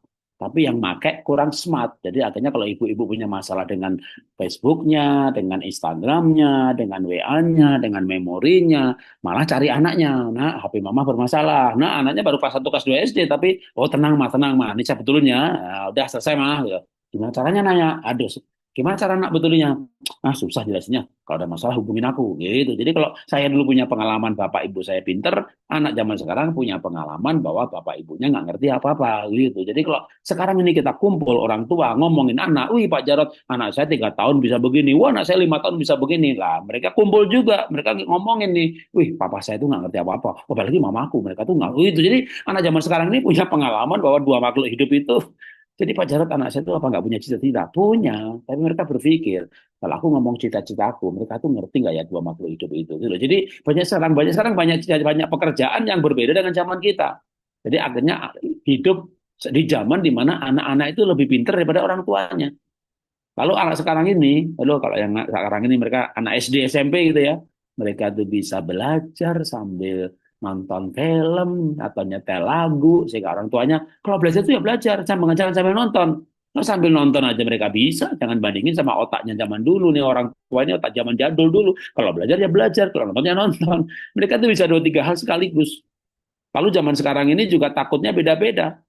Waktu saya kecil dulu kan takut setan, takut tuyul gitu waktu zaman kita kecil. Wah mereka mah nggak ada yang takut setan. Mereka takut aja kalau nggak ada sinyal gitu. Kalau ada sinyal mah ada hadirat Tuhan. Jadi udah zamannya beda lagi gitu. Terus karena apa? Karena berbeda generasi ini adanya gap generasi ini. Jadi anak sekarang umur 20 sampai 30 tahun gitu ya, cara menggunakan uang aja deh, jangan cara berpakaian ya. Yang kita anggap dulu nggak sopan ke gereja pakai baju begitu, sekarang pendetanya aja begitu. Kalau gereja muda, pendetanya umur 25 tahun gitu ya, pakai kaos, pakai celana jeans, robek pula gitu kan. Jadi cara berpakaiannya beda. Cara menggunakan uang, deh generasi yang umurnya 55 tahun ke atas ini kan sukanya nabung, kerja-kerja nabung, kerja nabung. Terus ujung-ujungnya apa? Ya ujung-ujungnya kita punya rumah, punya mobil, punya properti, punya tabungan, dapat juga punya asam urat, punya kolesterol, punya darah tinggi, punya diabetes, punya. Nah, itu ya kayaknya duitnya banyak, tapi belum pernah ke Hong Kong, belum pernah ke Eropa, belum pernah ke Raja Empat gitu lah. Anak-anak sekarang tuh ngelihat wajah-wajah orang tuanya yang penuh penderitaan gitu, bangga lagi dengan penderitaannya. Waktu mama kecil dulu sekolah jalan kaki, udah kan penderitaan dibanggain. Siapa yang tertarik gitu kan? Jadi mereka itu lebih seneng naik Grab aja, ngapain beli mobil, bisa di belakang kayak bos gitu kan. Lalu nabung-nabung ke Raja Empat, nabung-nabung ke Bali. Orang tuanya marah, kamu nih hidup apa nggak bisa ngirit, nggak bisa nabung. Karena nabung buat apa? Nunggu punya asam urat kolesterol darah tinggi, lalu nggak bisa kemana-mana gitu ya. Jadi mereka itu generasi yang nabung, minum kopi gitu. Kopinya satu gelas 100.000 nggak masalah gitu lah. Kita ini generasi 55 tahun minum kopi yang 100.000 aja nggak bisa nelen gitu ya. Cek mahal gitu ya. Jadi memang mereka generasi yang happy gitu loh. Jadi ya kalau punya duit ya buat senang-senang gitu ya. Punya duit, nabung ke. Yang penting Instagramnya fotonya banyak, pernah ke sana, pernah kemari. Masalah nanti 5 tahun lagi mau nikah, ya duitnya dicari nanti aja. Kalau nggak bisa bikin pesta yang 1.000 orang, ya 500. Nggak bisa 500, ya 100. Bahkan 20 orang pun jadi. Jadi ngapain pesta gede-gede gitu ya, nyalapin orang yang nggak dikenal gitu kan. Yang pengen pesta jumlah hadir banyak itu kan orang tuanya ya gitu ya, bukan bukan teman anaknya. Temanku yang keundang ini aja cukup, ya udah cukup gitu ya. Temanya intimate. Jadi cara menggunakan uang pun berbeda-beda. Maka udah pastilah parenting zaman sekarang ini pasti akan berantem aja deh. Pola pikirnya beda, cara berpakaian beda. Mereka berpakaian nggak penting, gitu. Yang penting hatinya baik, yang penting jujur, integritas, kerja nggak korupsi gitu ya. Tapi bagi orang tua ya berpakaian itu penting gitu ya. Jadi itu udah mau diambil dari sudut mana udah ketemunya bakal berantem aja gitu kalau kita tidak bijaksana. Nah, maka Sekarang untuk solusinya gitu ya, terutama tadi yang ini soal perbedaan dulu. Nah, sekarang anak sekarang ini kan nggak tabah, kayak gampang nggak tanggung jawab, mereka tuh gampang eh, putus asa. Nah, maka sebenarnya tuh ada beberapa yang bisa dilatih ya. Mungkin saya ambil satu poin dulu saja mengenai kekuatan ini ya, karena mereka kan menghadapi dibully juga. Mungkin saya ambil soal tanggung jawab. Oke, sebentar. Mungkin yang lebih fundamental itu ya sebenarnya menghadapi ini semuanya ya. Maka yang muncul itu kan sebenarnya kan yang muncul ke permukaan itu saya akan sampaikan dengan cepat aja ya. Yang muncul itu adalah perilakunya yang kita nggak paham atau kita nilai nggak baik. Tapi ini perilaku itu apa sih? Oke, dengan singkat aja. Yang namanya perilaku itu sebenarnya muncul dipengaruhi oleh dari perilaku behavior ini itu dipengaruhi oleh attitude, tapi lebih kuat lagi sebenarnya singkatnya itu mindset. Nah, mindset itu akan dipengaruhi oleh value atau nilai. Nilai dipengaruhi oleh keyakinan. Nah, maka sebenarnya kita harus masuk dari akarnya, yaitu keyakinan. Maka sebenarnya membuat mereka itu, yang paling penting itu didik anak zaman sekarang itu membuat mereka lahir baru. Mendidik mereka ajaran nasihat Tuhan itu membuat mereka pastikan mereka betul-betul menerima Yesus sebagai Tuhan dan Juru Selamat pribadi. Itu nomor satu sebenarnya. Kalau mereka punya Tuhan, nah, jadi orang tua itu membantu anak menemukan dirinya dan menemukan Tuhan yang memiliki dia. Sehingga akhirnya anak memiliki Tuhan, kira-kira begitu ya. Nah, terus Tuhan tentu ya bukan Tuhan teori ya, teori gampang dilupakan, tapi Tuhan yang diajarkan lewat pengalaman. Pengalaman mereka doanya dijawab. Itu akan tidak terlupakan. Nah, terus yang kedua, yang berikutnya, muncul fenomena juga generasi zaman sekarang ini anak IQ yang tinggi-tinggi, tapi konsentrasinya pendek, tidak fokus, cita-cita berubah-ubah terus. Jadi pinter, tapi akademiknya jelek. Nah, yang menarik itu kata Dokter Maura Costa Matiolo Ali Syaraf, itu sebenarnya berhubungan dengan namanya pusat identitas atau yang namanya dengan ego personality atau dengan kata bahasa bahasa psikologisnya ego personality, tapi bahasa roh gerejanya itu gambar diri.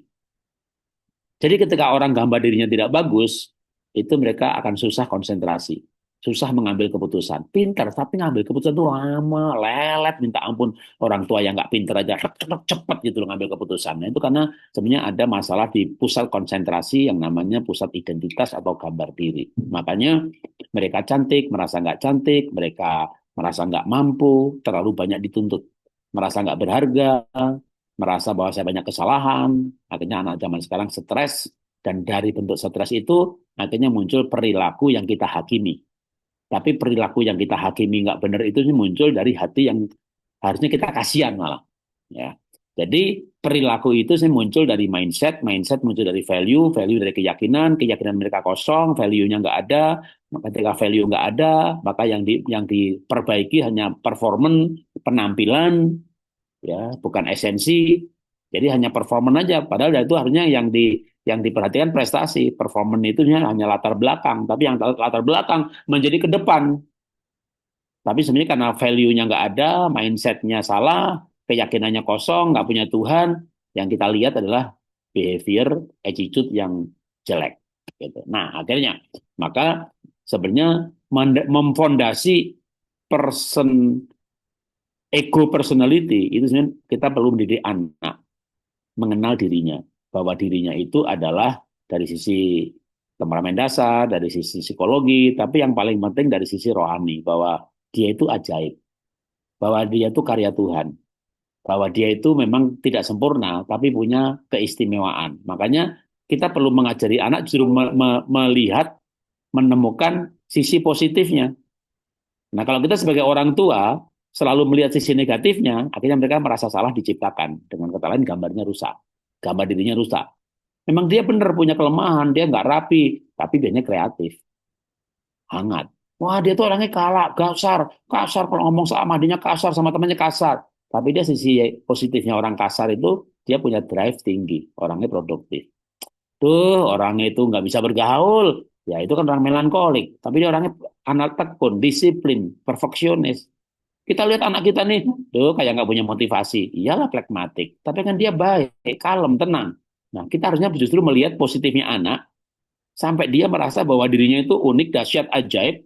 Anak menemukan sisi positifnya, kita bantu mereka menemukan sisi positifnya. Kalau mereka dibully karena negatifnya, dia akan tahan dibully. Lingkungan lingkungan zaman sekarang itu lingkungan yang membuli. Nah, orang tuanya ikut bully, ya udah anaknya rusak gambar dirinya.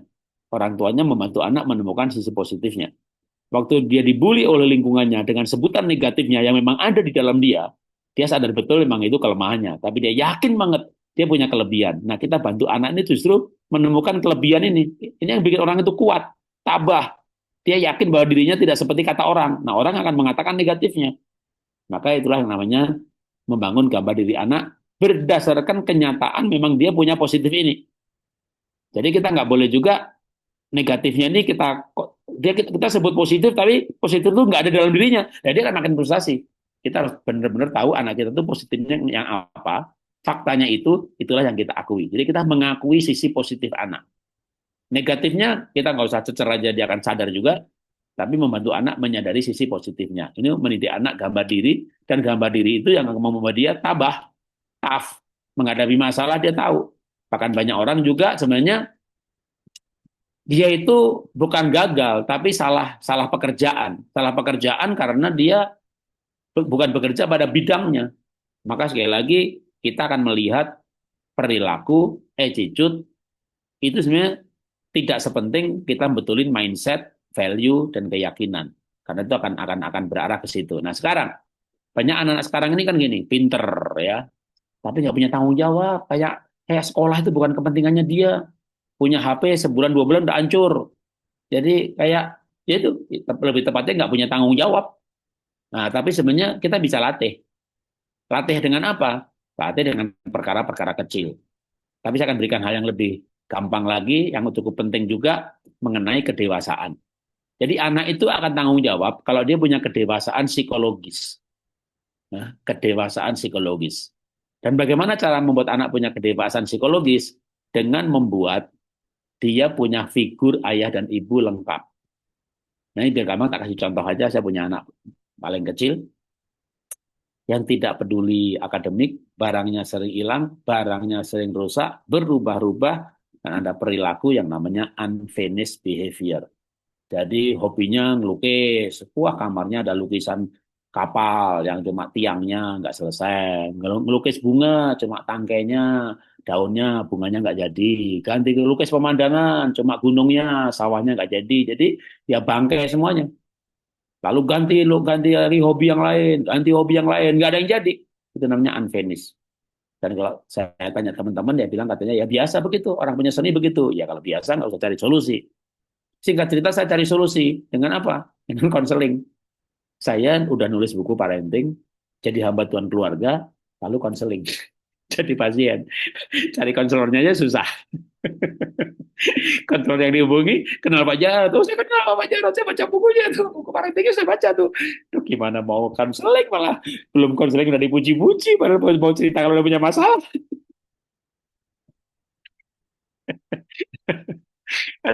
Kadang-kadang enakan jadi jemaat. Cari konselor gampang. Cari yang lebih rohani gampang. Sudah jadi pendeta, pinter bola, dokter lagi, bukunya banyak. Jadi cari konselor itu susah. Hubungin siapa? Oh, saya pengagumnya Pak Jarod. Aduh, mati loh. Nah, tinggal cerita aja ketemu dah. Gitu dah. Kalau dia ngagumin saya, pokoknya jujur aja, Bu, saya punya masalah, Bu. Masalah apa Pak Jarod? Saya baca buku Pak Jarod loh. Buku apa, Bu? Itu loh yang parenting keren banget. Itu dia, Bu. Itu dia gimana? Saya punya masalah anak, Bu. Aduh. Akhirnya saya cerita kalau anak saya begini-begini. Akhirnya dia bilang, Pak, itu karena anak Bapak itu nggak punya figur hati Bapak. Saya bilang, aduh Pak, kalau begitu mah teori itu. Emang teorinya begitu. Kalau ada bermasalah unfinished itu figur hati Bapak. Jadi saya Bapak yang mengecewakan, Bapak Ibu yang jauh. Kalau cuma bilang begitu, emang ilmunya begitu, ilmu begitu, saya juga tahu ilmunya begitu. Tapi kan begitu apa enggak gitu ya. Kalau kecewa tuh kecewanya kenapa? Kasusnya apa? Ibu udah wawancarai belum? Dapat data apa gitu? Kalau enggak apa ya teori. Tuh betul kan? Konseling orang pinter kan susah ya.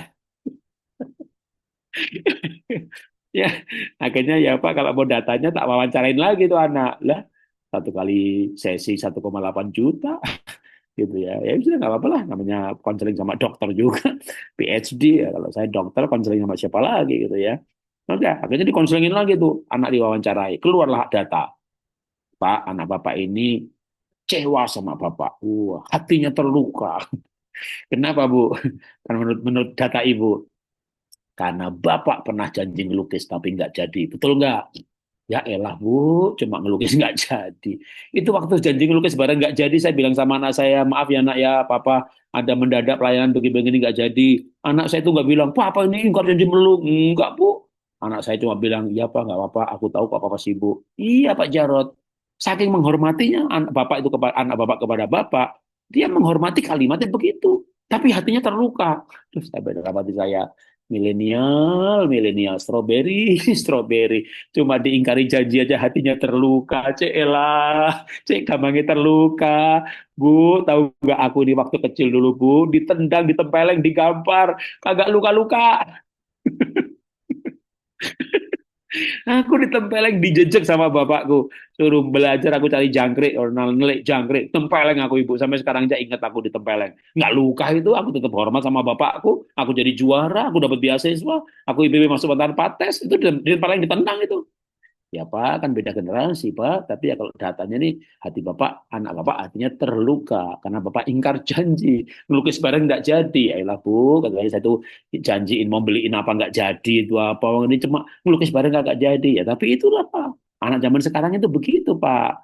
Ya saya tanya lagi, kenapa ya anak sekarang ini kok banyak terluka? Lah karena di sekarang ini di gereja ya, ceramahnya hati Bapak. Langsung dia sadar, Bapakku nggak kayak ini. Jadi kalau anda undang pendeta ya seminar gembala dengan hati Bapak itu pasti nggak lama lagi banyak yang kecewa sama gembalanya karena dia sadar tuh gembalanya nggak begitu gitu. Jadi hati-hati ya seminar hati Bapak, seminar hati Bapak udah langsung anak-anak kesimpulannya bapakku hatinya nggak begitu, gembalaku nggak begitu gitu ya. Jadi sekarang ini kebanyakan seminar hati Bapak. Kedua, dulu kalau saya itu ditempeleng sama bapak saya cerita sama teman saya, hei temen, aku ditempeleng bapakku. Iya, aku juga ditempeleng. Kamu nakal ya? Iya sih. Kita cerita temen, temen juga ditempeleng. Kita cerita sama bu guru, aku ditempeleng sama bapak. Nah, kenapa kamu ditempeleng? Ya, aku cari jangkrik. Makanya nurut sama bapak, bu guruku nyalain aku. Nah, sekarang kalau anak zaman sekarang ditempeleng sama bapaknya, dia cerita sama temennya, hei temen, aku ditempeleng sama bapakku. Ah, bapakmu ini nggak berbudaya itu. Gitu tuh. Jadi temennya nyalain bapak kita. Kita lapor sama sama bu guru. Bu guru, aku terbalik sama bapakku. Ya, wah itu bapakmu itu kalau di Amerika tuh telepon polisi bapakmu ditangkap tuh. Itu bapakmu itu bapak nggak bener itu. Jadi semua sekarang ini kalau kita cerita sama guru selama minggu, sama wah guru selama minggu lah lagi hatimu nggak punya hati bapak, dia belum lahir baru tuh ada setannya itu. Udah pokoknya kita cerita sama siapa saja orang nyalain orang tuanya gitu loh. Makanya udah jangan lagi tempeleng anak kayak zaman kita ditempeleng malah tambah tegar gitu. Kenapa? Dulu kita bercerita semua orang nyalain kita. Akhirnya kita iya benar masa salah sih gitu. Sekarang udah yang dibilang bapakmu perlu pelepasan, hatinya ada setan, belum lahir baru, bapak jadul zaman dulu, nggak punya etika, sudah semuanya menyalahkan. Jadi itulah kenapa sebenarnya bukan anaknya yang strawberry-strawberryan gitu ya, dalam arti ya memang zamannya udah berubah. Jadi mau nggak mau emang kita harus berubah cara mendidik kita. Kita harus berubah. Nah, tapi selebihnya selain itu, oke, supaya anak itu juga sembuh gitu ya. Ya dulu saya ikutin kata kata psikolognya ini. Bapak yang jauh. Terus gimana dong? Ya Bapak deketi si anak. Waduh, deketi anak udah SMP, susah banget. Anak SD diajak main ke mall, beliin es krim 3 kali, udah nempel lagi. Nah remaja, ya aduh, ini udah berhasil ngajak ke mall nih. Sebelumnya, nah mau ke mall nggak? Emang mall yang mana? Tuh ada mall baru tuh.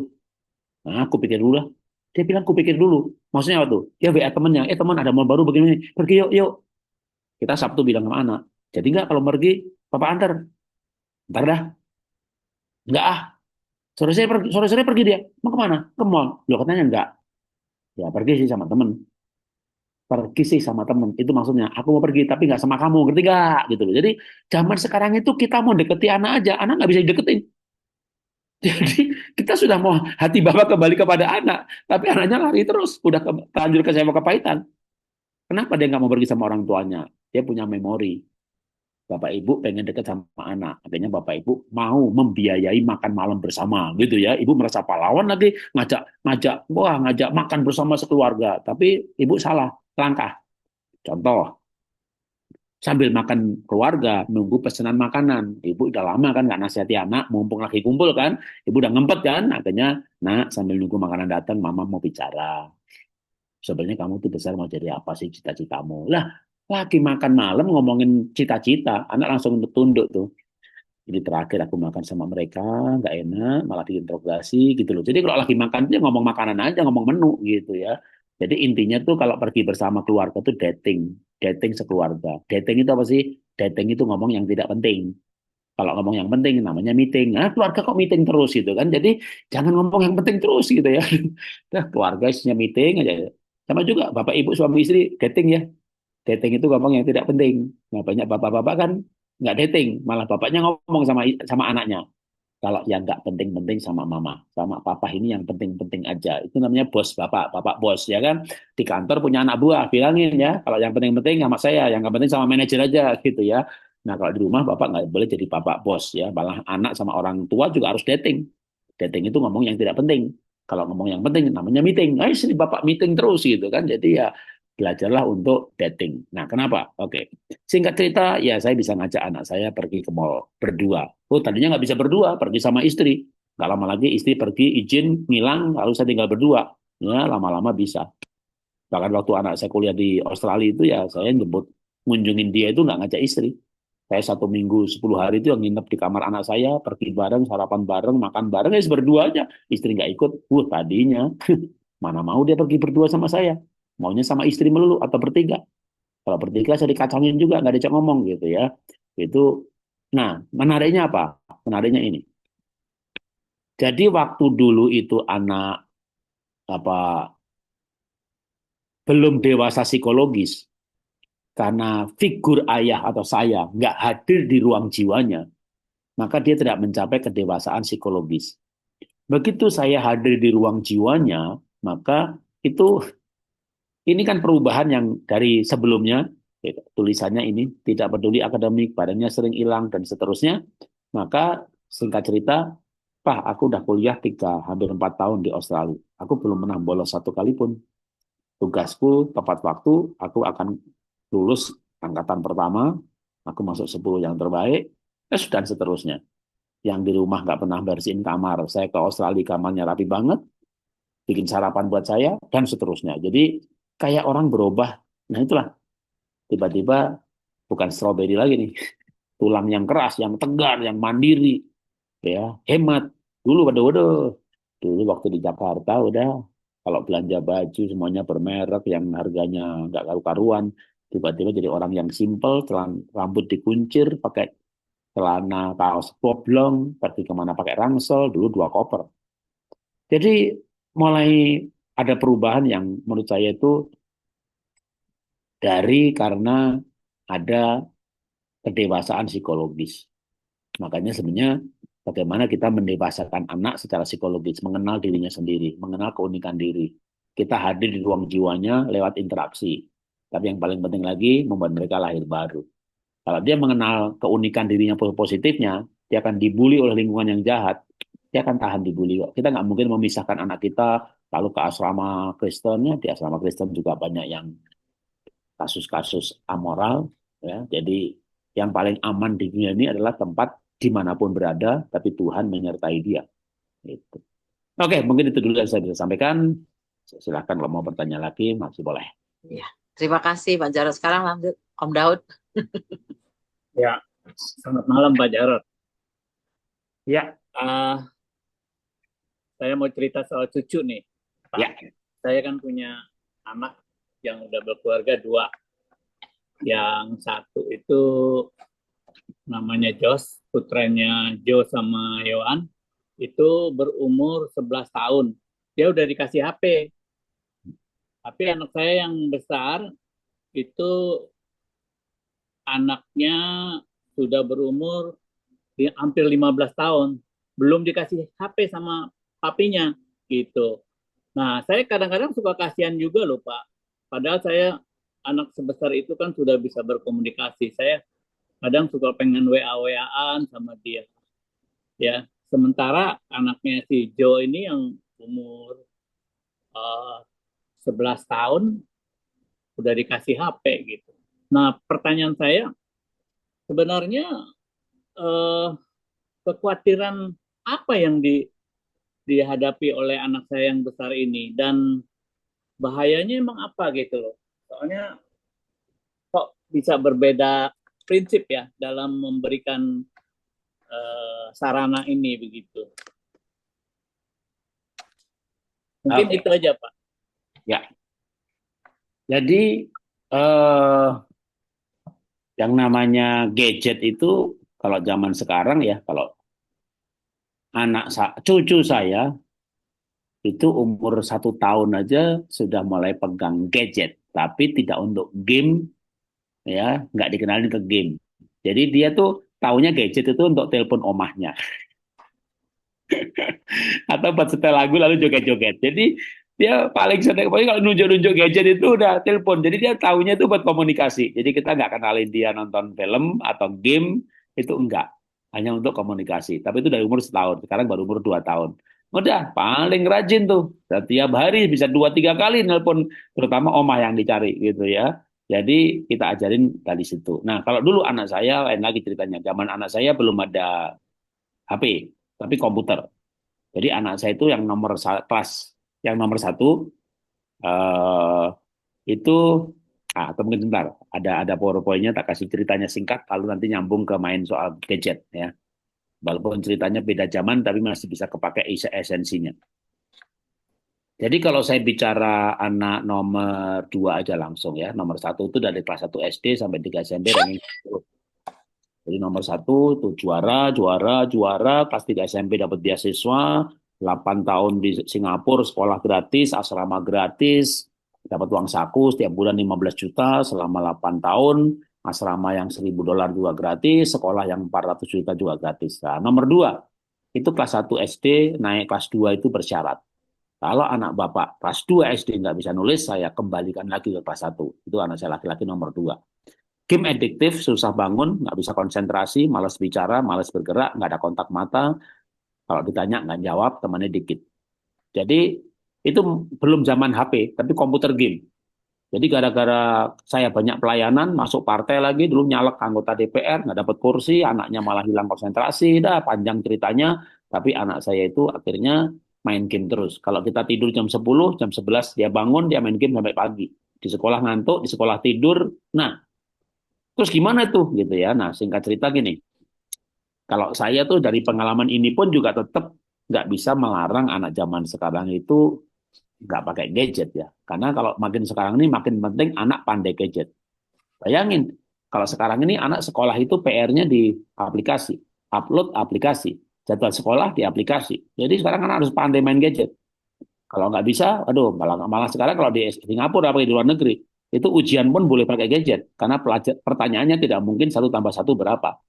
Atau tidak akan bertanya Diponegoro itu mati tahun berapa. Tapi pertanyaannya, menurut kamu Diponegoro itu pahlawan atau pengkhianat? Jadi orang bisa buka gadget, lalu yang tergantung dia namanya Singapura. Pertanyaan begitu ya, tergantung muridnya ini warga negara Belanda atau bahasa Indonesia. Ya, siapa di Diponegoro menurut kamu? Ah, udah, dia cari sambil sambil ujian pun bisa googling, Tidak, lalu jawabannya adalah sertifikat bisa analisa. mengerti. Jadi yang dilatih itu Tidak analisanya. mengerti gadget, dia Jadi nanti kalau sekolahnya zaman sekarang ini nggak bisa pakai gadget, menurut saya kita nggak bisa hidup karena semua kehidupan sekarang ada di gadget. Jadi kalau mau lebih tepatnya itu gini, pandai menggunakan gadget dan memahami gadget. Makanya kalau tadi saya bilang cucu saya itu tahunya paling nggak untuk saat ini gadget itu untuk komunikasi, gitu ya. Jadi pengenalan bertahap. Tapi dia ngerti yang namanya bahkan ya udah kalau pokoknya pegang HP, oma, diteleponin, nanti udah selesai stop gitu ya. Pengenalan bertahap. Nah, kalau balik ke cerita anak saya dulu, udah terlanjur game adiktif.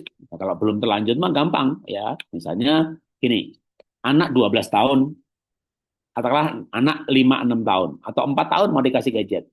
Tapi bilangnya begini, ini punya papa, mama, papa pinjemkan kamu sehari 2 jam. Karena kalau kita berikan, itu punya mereka. Mereka main kita rampas, kita perampok.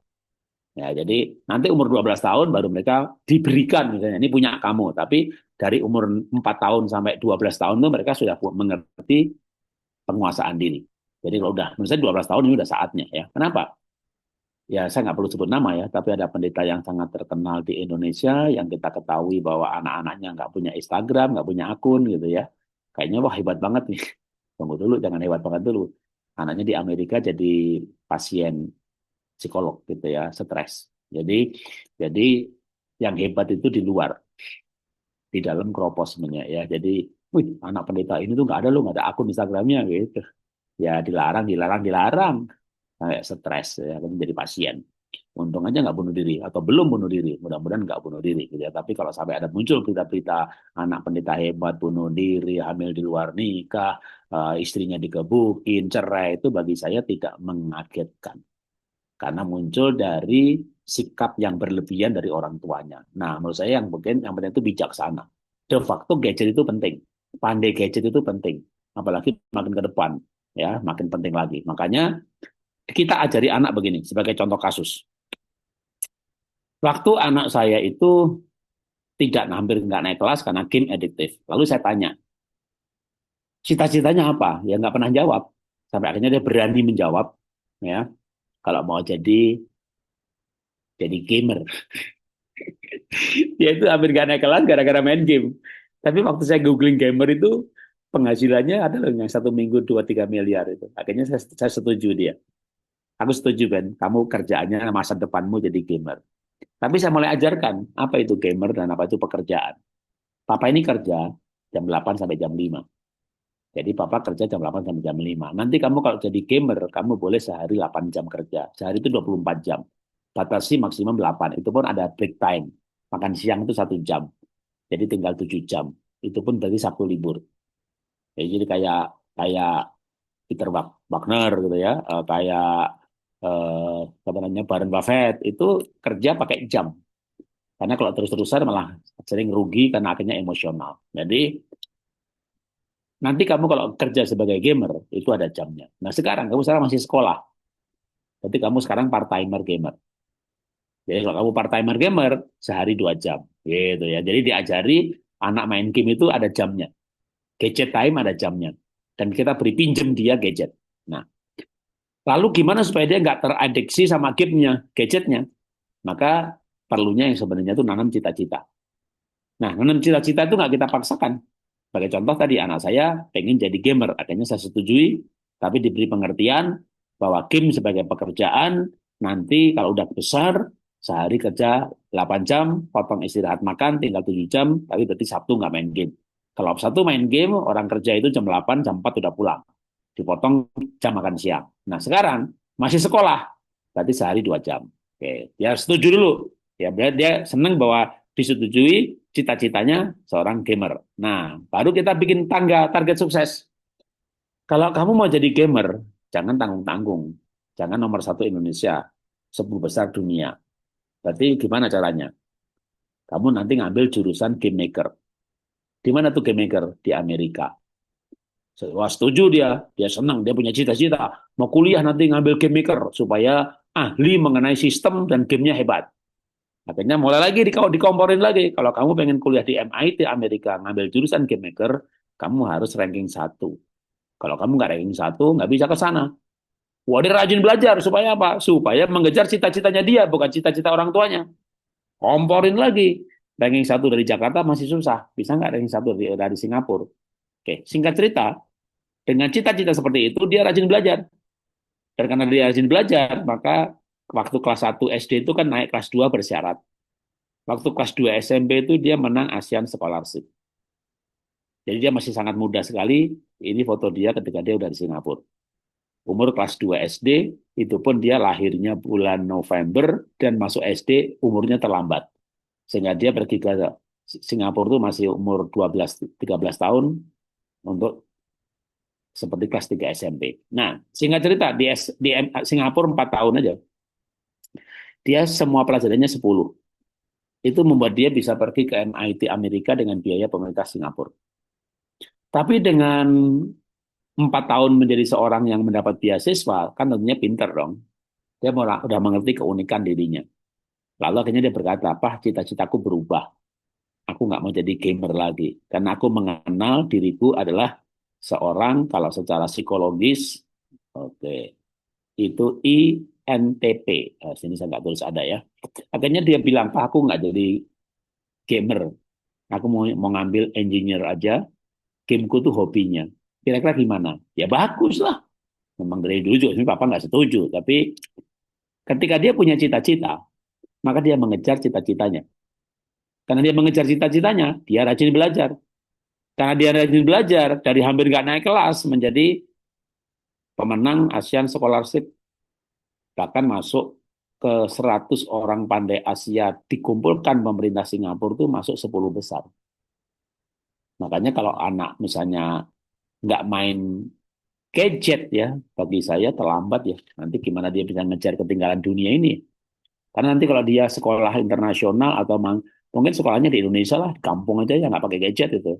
Udah susah sekarang dia sekolah di Jakarta aja yang nggak pakai gadget. Upload PR di gadget, jadwal ujian di gadget. Jadi sebenarnya begitu anak mulai mulai SD kelas 1 aja, nanti sudah mulai tuh PR-nya di gadget, kecuali sekolah di desa ya. Apalagi kalau sekolah internasional.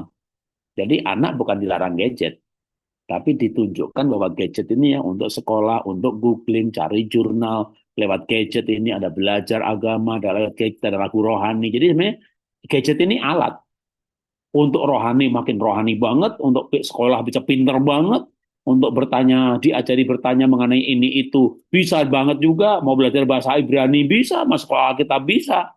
Jadi kalau bagi saya sebenarnya anak bukan dilarang main gadget ya. Kalau saya malah menyarankan sekarang mah dari TK aja dikasih. Tapi yang penting orang tuanya bimbing bagaimana menggunakan gadgetnya. Pagi dipakai muter untuk pujian penyembahan, saat teduh. Lalu lagu-lagu ini ya yang boleh ya gitu. Kalau anak mah nggak bisa ya, misalnya di parent control beberapa situs di blok. Orang tua aja nggak tahu caranya gimana ngeblok, malah anaknya bisa unblock gitu. Tapi ketika anak itu lahir baru, mengerti moral, diajari penggunaannya. Karena sekali lagi dunia ke depan emangnya Bapak Ibu bisa pergi ke luar negeri bawa uang cash gitu kan nggak bisa. Kalau nggak punya bisa main gadget, malah kalau pakai gadget ya enak. Nanti kita keluar negeri malah kita punya anak umur 10 tahun aja keluar negeri nanti anak yang mimpin kita. Mereka yang beli taksi, mereka yang mencari tiket untuk pergi tur, mereka nanti di negara tujuan itu mereka ngerti makan di restoran mana. Semuanya ada di gadget. Mereka bisa menghubungkan gadgetnya dengan alat transportasi negara itu sehingga mereka bisa pilih mau naik bus aja murah Pak. Nanti busnya nomor ini 4 menit lagi datang. Nah, namanya smartphone kan smart banget dan mereka cukup smart. Jadi kalau menurut saya anak kelas 4-5 tahun aja udah kasih gadget. Tapi dibimbing cara menggunakannya. Nanti sampai kita yang jadul-jadul ini bisa keluar negeri, mereka yang pimpin loh. Mereka yang pimpin nanti. Jadi saya udah pernah ke Hong Kong 5-6 kali, anak belum pernah, tapi mereka lebih ngerti Hong Kong walaupun belum pernah kemari. Gitu ya. Kita udah ke sana. Kan dia pegang gadgetnya. Mereka tahu bagaimana cari tempat wisata. Lalu bagaimana kesananya supaya nggak pakai taksi murah. Kita naik bus nomor ini, habis itu kereta ganti ini. Sampai di stasiun, oke ikuti aku Pak. Udah kita ikuti aja udah. Jadi kalau anak sekarang itu pinter gadget, dia bisa hidup di dunia ini. Kita mati, mereka hidup. Jadi kalau menurut saya jangan Oke. takut dengan gadget. Tapi kalau kalau untuk aplikasi PR-PR sekolah itu mereka pakai laptop, Pak Jarod. Laptop sekarang Cuma masalahnya dia jarang, Pak. nggak boleh pakai HP Laptop aja sekarang udah gitu, jarang dipakai, Pak. Laptop sekarang jarang dipakai, semuanya udah pindah ke PC. kayak gadget ya. Iya. Iya. Ya, Jadi ya, yang ya. penting bukan Jadi intinya dibatasi ya. Jadi diajari intinya cara menggunakan, sebaiknya dia dikasih gitu ya, sebaiknya ya. diajari Cuma cara dibatasi. menggunakannya. Ya, jadi Ya, orang tua ya, yang sekarang harus tahu bahwa dalam gadget itu ada apa saja, gitu ya, ya. ya, ya. Terima kasih Pak. Ya, lama-lama laptop hilang nanti, pindah ke HP semuanya. Orang sekarang udah nggak bawa kamera lagi. Saya dulu syuting pergi ke Mesir kemana bawa kamera, bawa kru. Satu kru 30 juta habis. Nah sekarang kualitas filmnya dengan HP sama. Bawa kamera, Ya, mau masuk ke piramid, mana izin syutingnya. Begitu bawa ya. HP, nggak dimintain izin. Jadi sebenarnya HP itu sekarang itu udah Kam- mengganti. kamera HP sekarang pixelnya udah bagus-bagus ya Pak. Iya betul, nggak goyang lagi. Nah, jadi makanya asal anak itu diajari apa saja yang bisa dilakukan dengan HP ini, menurut saya itu tadi dia. Ya Pak, terima kasih Ya. Pak. Oke, jam 8.45 masih ada lagi. Terus Oke. satu lagi Pak Gembala, Om Heno mau tanya Pak Jarot. Ya, Silakan Om Heno. Halo Pak Jarod, terima kasih ya. sebelumnya. Jadi kalau saya dengar penjelasan tadi dari Pak Jarod mengenai masalah-masalah dalam keluarga itu, jadi karena ada banyak perbedaan-perbedaan ya, dan perbedaan-perbedaan itu kemudian untuk disesuaikan maksudnya harus saling melengkapi. Lalu pertanyaan saya, kalau kalau nggak salah saya tangkapnya sih begitu Pak ya. Kalau nggak kalau apa namanya sekarang yang saya ingin pertanyakan bagaimana kalau masalah dalam keluarga atau konflik dalam keluarga itu terjadi karena perbedaan karakter. Yang satu karakternya itu eh, ya gampang marah, panas, pokoknya gampang emosi gitu. Sementara yang satu lagi karakternya ini jadi cuek gitu. Jadi dia banyak mengalahnya gitu, hanya jadi cuek. Tapi jadi akibatnya jadi itu, jadi konfliknya itu berkepanjangan. Jalan keluarnya begitu. Terima kasih. Oke, kembali ke dasarnya itu bahwa memang Tuhan tuh menciptakan ini. Tapi yang pasti ya, yang namanya dosa itu kita tidak mentolerir. Tapi kepribadian itu dibangun. Jadi harus berubah. Temperamen dasar itu bahan baku yang dipahami. Jadi, oke, saya mulai dengan bahan baku yang dipahami dulu. Pertama, kita menikah dengan orang yang memiliki bahan baku. Bahan baku itu bisa berubah, tapi harus dipahamin dulu. Bahwa misalnya orang itu orangnya cuek. Nah, ini berarti kalau plekmatik ya, orang plekmatik itu jeleknya dia tuh cuek. Ya, cuek, penakut, kikir, yang nggak kreatif, nggak ada ide, nggak punya ide ini, ide itu, gitu. Tapi baiknya orang plekmatik itu nggak mau berantem, tenang, ya. Tapi dia cuek, ya, nggak romantis, tapi baik hati. Nah, itu orang plekmatik. Kebalikannya orang plekmatik itu kayak Yohanes murid Yesus. Jadi nggak suka tampil. Murid yang dicintai itu, yang dikasih itu duduk di sebelahnya, dia nggak sebut Yohanes gitu ya. Inilah murid yang dikasih itu yang menulis gitu. Jadi orang plekmatik itu nggak suka tampil. Dia kelebihannya apa sih orang-orang orang plekmatik itu baik hati. Ya orangnya baik hati, nggak suka ribut, kalem. Tapi kelemahannya yaitu suka menunda-nunda, tidak tegas, susah mengambil keputusan. Itu namanya plekmatik. Ya. Lalu orang kayak Yohanes murid Yesus, melankolik itu kayak Nabi Musa. Ya kalau sekarang kayak SBY, nah Presiden Susilo Bambang Yudhoyono. Kalau pendeta kayak Pak Niko itu melankolik. Melankolik itu ya bagusnya itu peka, disiplin, ya suka musik. Tapi ya jeleknya itu pemurung, pendendam, kalau negor nggak pernah manggil, tahu-tahu diskors gitu ya. Itu emang orang melankolik tuh begitu gitu ya. Tapi positifnya ya banyak. Banyak profesor melankolik. Orang sanguin kayak saya, kayak Petrus, hangat, bersahabat, lucu ya, tapi tidak teliti, tidak rapi, ya buka pintu nggak ditutup lagi, suka membesar-besarkan, bahkan kadang kalau nggak itu suka bohong. Kolerik itu kayak Ahok, kayak Bu Risma, kayak Paulus, independen, tegas, produktif, tapi ya kasar, ceroboh, nggak bisa mengampuni, kejam. Nah ini temperamen dasar. Temperamen dasar itu bisa diubahkan ketika orang lahir baru tuh negatifnya ini bisa hilang. Maka pertama kita menghadapi perbedaan itu kita memahami perbedaan. Nah, perbedaan itu kecenderungan tadi. Kalau orang sanguin ya pasti lupa lagi, lupa lagi, lupa lagi. Mau dimarahi, mau diapa ya lupa lagi. Ya udah, mendingan kita mengingatkan lagi, mengingatkan lagi, mengingatkan lagi. Jadi kelemahan yang berupa kecenderungan perilaku. Kalau kolerik ya cenderung marah, sanguin cenderung lupa, flekmatik cenderung lelet. Nah ini dilengkapi, dilengkapi, dilengkapi. Jadi kalau kecenderungan perilaku itu dilengkapi, dipahami, dilengkapi. Dimengerti, dimengerti. Tapi kalau dosa enggak ya, dosa itu enggak bisa dipahami, dosa itu ditegur. Jadi kalau dosa itu enggak ada Jadi suami bohong, nipu, judi, itu mah ditegur, ditengking, jadi kalau dosa tidak ditolerir. Nah, sekarang kepribadian. Dari temperamen dasar tadi memang kebanyakan juga akhirnya menjadi kepribadian. Nah, sebenarnya temperamen dasar itu bisa diubahkan. Maka psikolog yang bernama Tim LaHaye itu nulis buku temperamen yang diubahkan.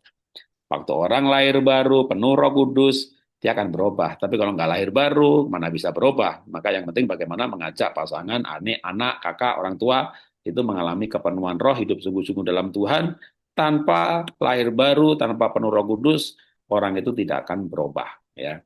Nah, yang pasti saya sendiri ada banyak perubahan. Di mana bahkan kalau saya diukur, hasil tes saya di Astra tahun 90, itu saya 90% sanguin, 10% kolerik.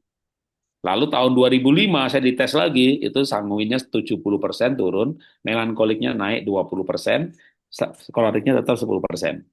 2020 kemarin saya tes lagi, tes profesional gitu kan. Ternyata sanguin saya melankolik plekmatik itu imbang, hampir 25-25%. Dan memang di tes ya berubah, istri saya mengakui saya berubah. Nah, perubahan saya ini membuat teladan perubahan bagi istri dan anak. Oh, ternyata manusia bisa berubah ya gitu. Jadi kita nggak bisa mengubah orang lain. Tapi waktu kita sadar siapa diri kita, keunikan diri kita merubah diri kita, nah itu nanti pasangan akan berubah mengikuti perubahan kita. Nah, ketika kak temperamen bisa diubahkan, dan memang bisa, tapi bicara keluarga itu memang unik. De facto mengubah pasangan itu susah.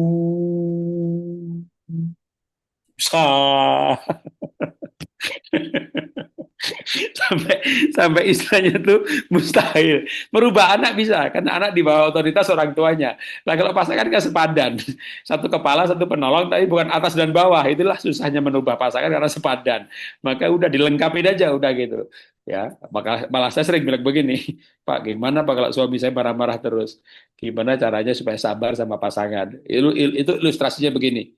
Kalau Bapak Ibu pergi ke pasar jalan kaki, di pinggir jalan, ketemu orang edian, ketemu orang gila, orang edian ini ngajak berantem, maki-maki, kamu gendut, muka kayak buadut, bokong kayak bualon, wis kamu dua dasar itu ya, muka di maki-maki. Lah, Bapak Ibu dimaki-maki sama orang gila, nyautin nggak? Ya enggak lah orang gila ya. Orang gilanya nantang, tak baca berantem kamu. Bapak nyautin enggak? Ya enggak lah. Wong dia orang gila. Makanya kalau suami marah-marah, istri marah-marah, dalam hati aja loh ya. Anggap aja dia gila gitu loh ya. Dalam hati aja. Dalam hati aja bilang begini. Yang waras ngalah, wong edan aja dilawan gitu. Dalam hati jangan diucapin, nanti kita mengamuk lagi gitu ya. Itu tips nomor satu mengalah dengan pasangan gitu ya. Kedua, ya kan begini, sering ya kalau orang belum menikah, pacar itu kekasih. Kekasih ya, kekasih, maka paling senang nyanyi lagu Yesus kekasih jiwaku, tapi sambil nyanyi lihat pasangannya gitu, lihat pacarnya, memandang wajahmu, rasakan kasihmu, sambil nyanyi lihat pacarnya, itu orang pacaran ya. Waduh, itu orang orang pacaran. Nah, kalau sudah menikah, lihat pasangannya apa tuh? Nggak bisa ngomong apa-apa, ambil nafas aja berat banget. Lalu dihembuskan sambil berkata dalam hati, kok ada ya makhluk hidup kayak begitu ya. Keras kepala, tegar tengkuk, menang sendiri, nggak pernah minta maaf. Ambil nafas lagi, lalu bergumam. Setan ya, setan. Jadi kalau sudah menikah, suami itu bukan setan, cuma kayak setan. Istri bukan setan, cuma kayak setan. Nah, pertanyaan saya, kalau setan beneran yang mengalahkan siapa? Yang mengalahkan Tuhan Yesus. Maka sebenarnya kalau suami kayak setan, istri kayak setan, yang penting kita kayak Tuhan Yesus gitu loh ya. Jadi sebenarnya kalau suami itu atau istri itu tuh, Pak, udah capek dah. Iyalah, nikah itu kan bayangin saudara. Waktu bulan madu masih lagunya more, more, more, I want more, more, more. Begitu nikah 3 bulan aja udah banyak perkara 3 tahun. Menang nikah 10 tahun dia sanggup, Yesus sanggup, tapi saya nggak sanggup. Nikah 15 tahun sudah saat tiada jalan. Makanya nikah 20 tahun ke atas tuh lagunya sedih banget. Aku terserah. Kamu terserah, terserah kamu lah mau ikut Zoom apa enggak, udah capek ngajaknya. Terserah kamu mau ke gereja apa enggak, udah capek ngajaknya. Terserah kamu lah, pokoknya saya makan, kamu nggak suka ya nggak usah makan, mau beli makanan syukur, terserah lah. Pokoknya kalau udah nikah 20 tahun ke atas itu serba terserah gitu. Kenapa? Udah capek ngomong sama setan satu itu, gitu kan, udah serba terserah gitu. Nah, makanya harus ada kayak bangkit kembali. Karena kalau kita nganggap pasangan kayak kita setan, dia kan bukan setan, cuma kayak setan. Tapi kalau kita nganggap dia itu setan gitu ya, akhirnya kita stres. Itulah kenapa orang pacaran sehat-sehat, begitu menikah penyakitan. Kenapa?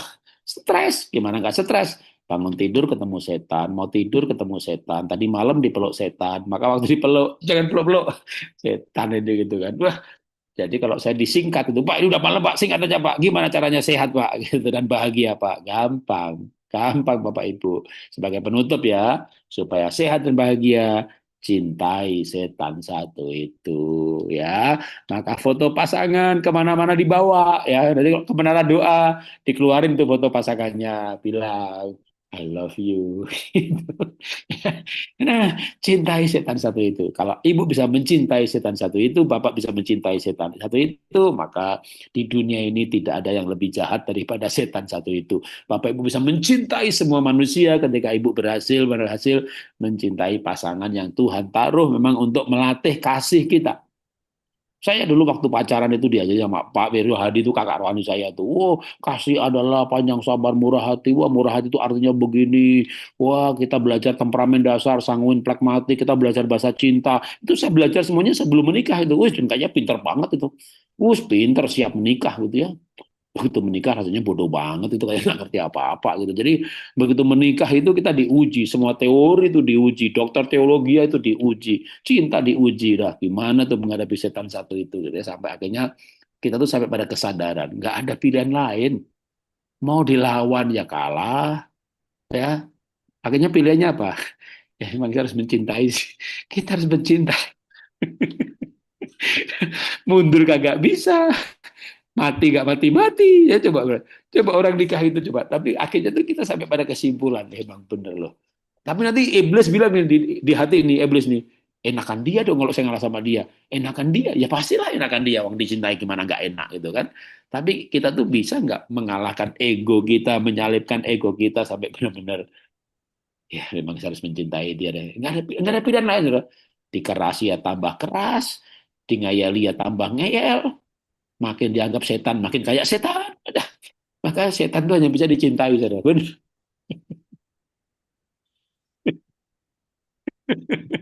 Jadi benar, saudara.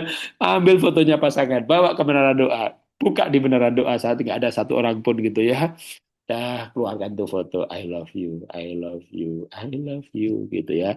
Atau jujur sama Tuhan, Tuhan ini terberat yang harus saya lakukan Tuhan. Nyintai jemaat gampang Tuhan, nyintai orang lain gampang. Ini yang paling susah, tapi aku butuh kasih-Mu Tuhan untuk mencintai spesies langka ini, makhluk hidup aneh dan bin ajaib di muka bumi Tuhan. Ini ya, sampai nanti Anda diberikan roh pewahyuan dan hikmat, akal budi dan panjang sabar melampaui segala akal. Tadi itu bener loh, kayak pewahyuan gitu sampai akhirnya tuh ya, kita bisa, kalau saya ingat-ingat dulu waktu awal-awal menikah frustasi, tapi sampai akhirnya bisa kayak gini. Tuhan tuh baik banget ya. Kalau saya kan orangnya super optimis. Sehingga waktu bangkrut tuh saya rugi 260 miliar. Banyak kan? Tapi saya bersyukur, akhirnya bersyukur gimana? Untung istri saya tuh pesimis. Sehingga waktu di puncak kejayaan bisnis itu, saya pengen tuh rumah diagunkan, cemplungin lagi. Coba dulu dia setuju. Waktu bangkrut rumah disita loh.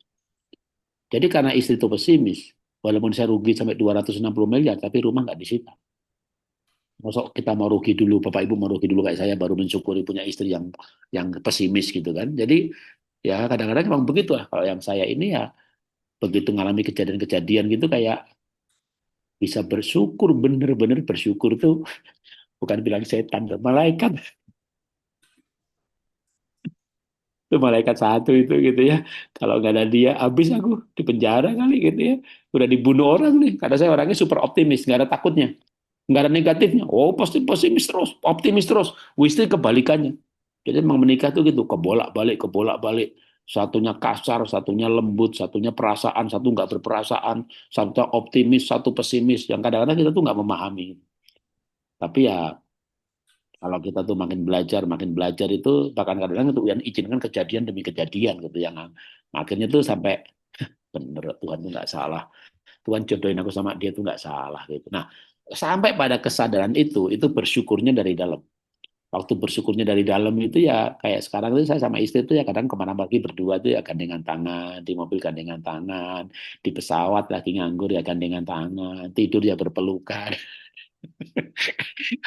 Jadi jadi bisa kayak kayak mensyukuri tapi yang dari dalam gitu loh. Nah, itu butuh waktu Bapak Ibu ya, itu proses, butuh waktu. Tapi dengan belajar itu pembelajarannya bisa dipersingkat. Oke, saya pikir waktunya habis. Saya kembalikan ke pembawa acara, Bu Bertina, silakan. Terima kasih banyak Pak Jarot. Ya, ya, kita berikan 2 jempol kita kepada Pak Jarot. Terima kasih banyak untuk pemaparan dan semua jawaban-jawaban yang sangat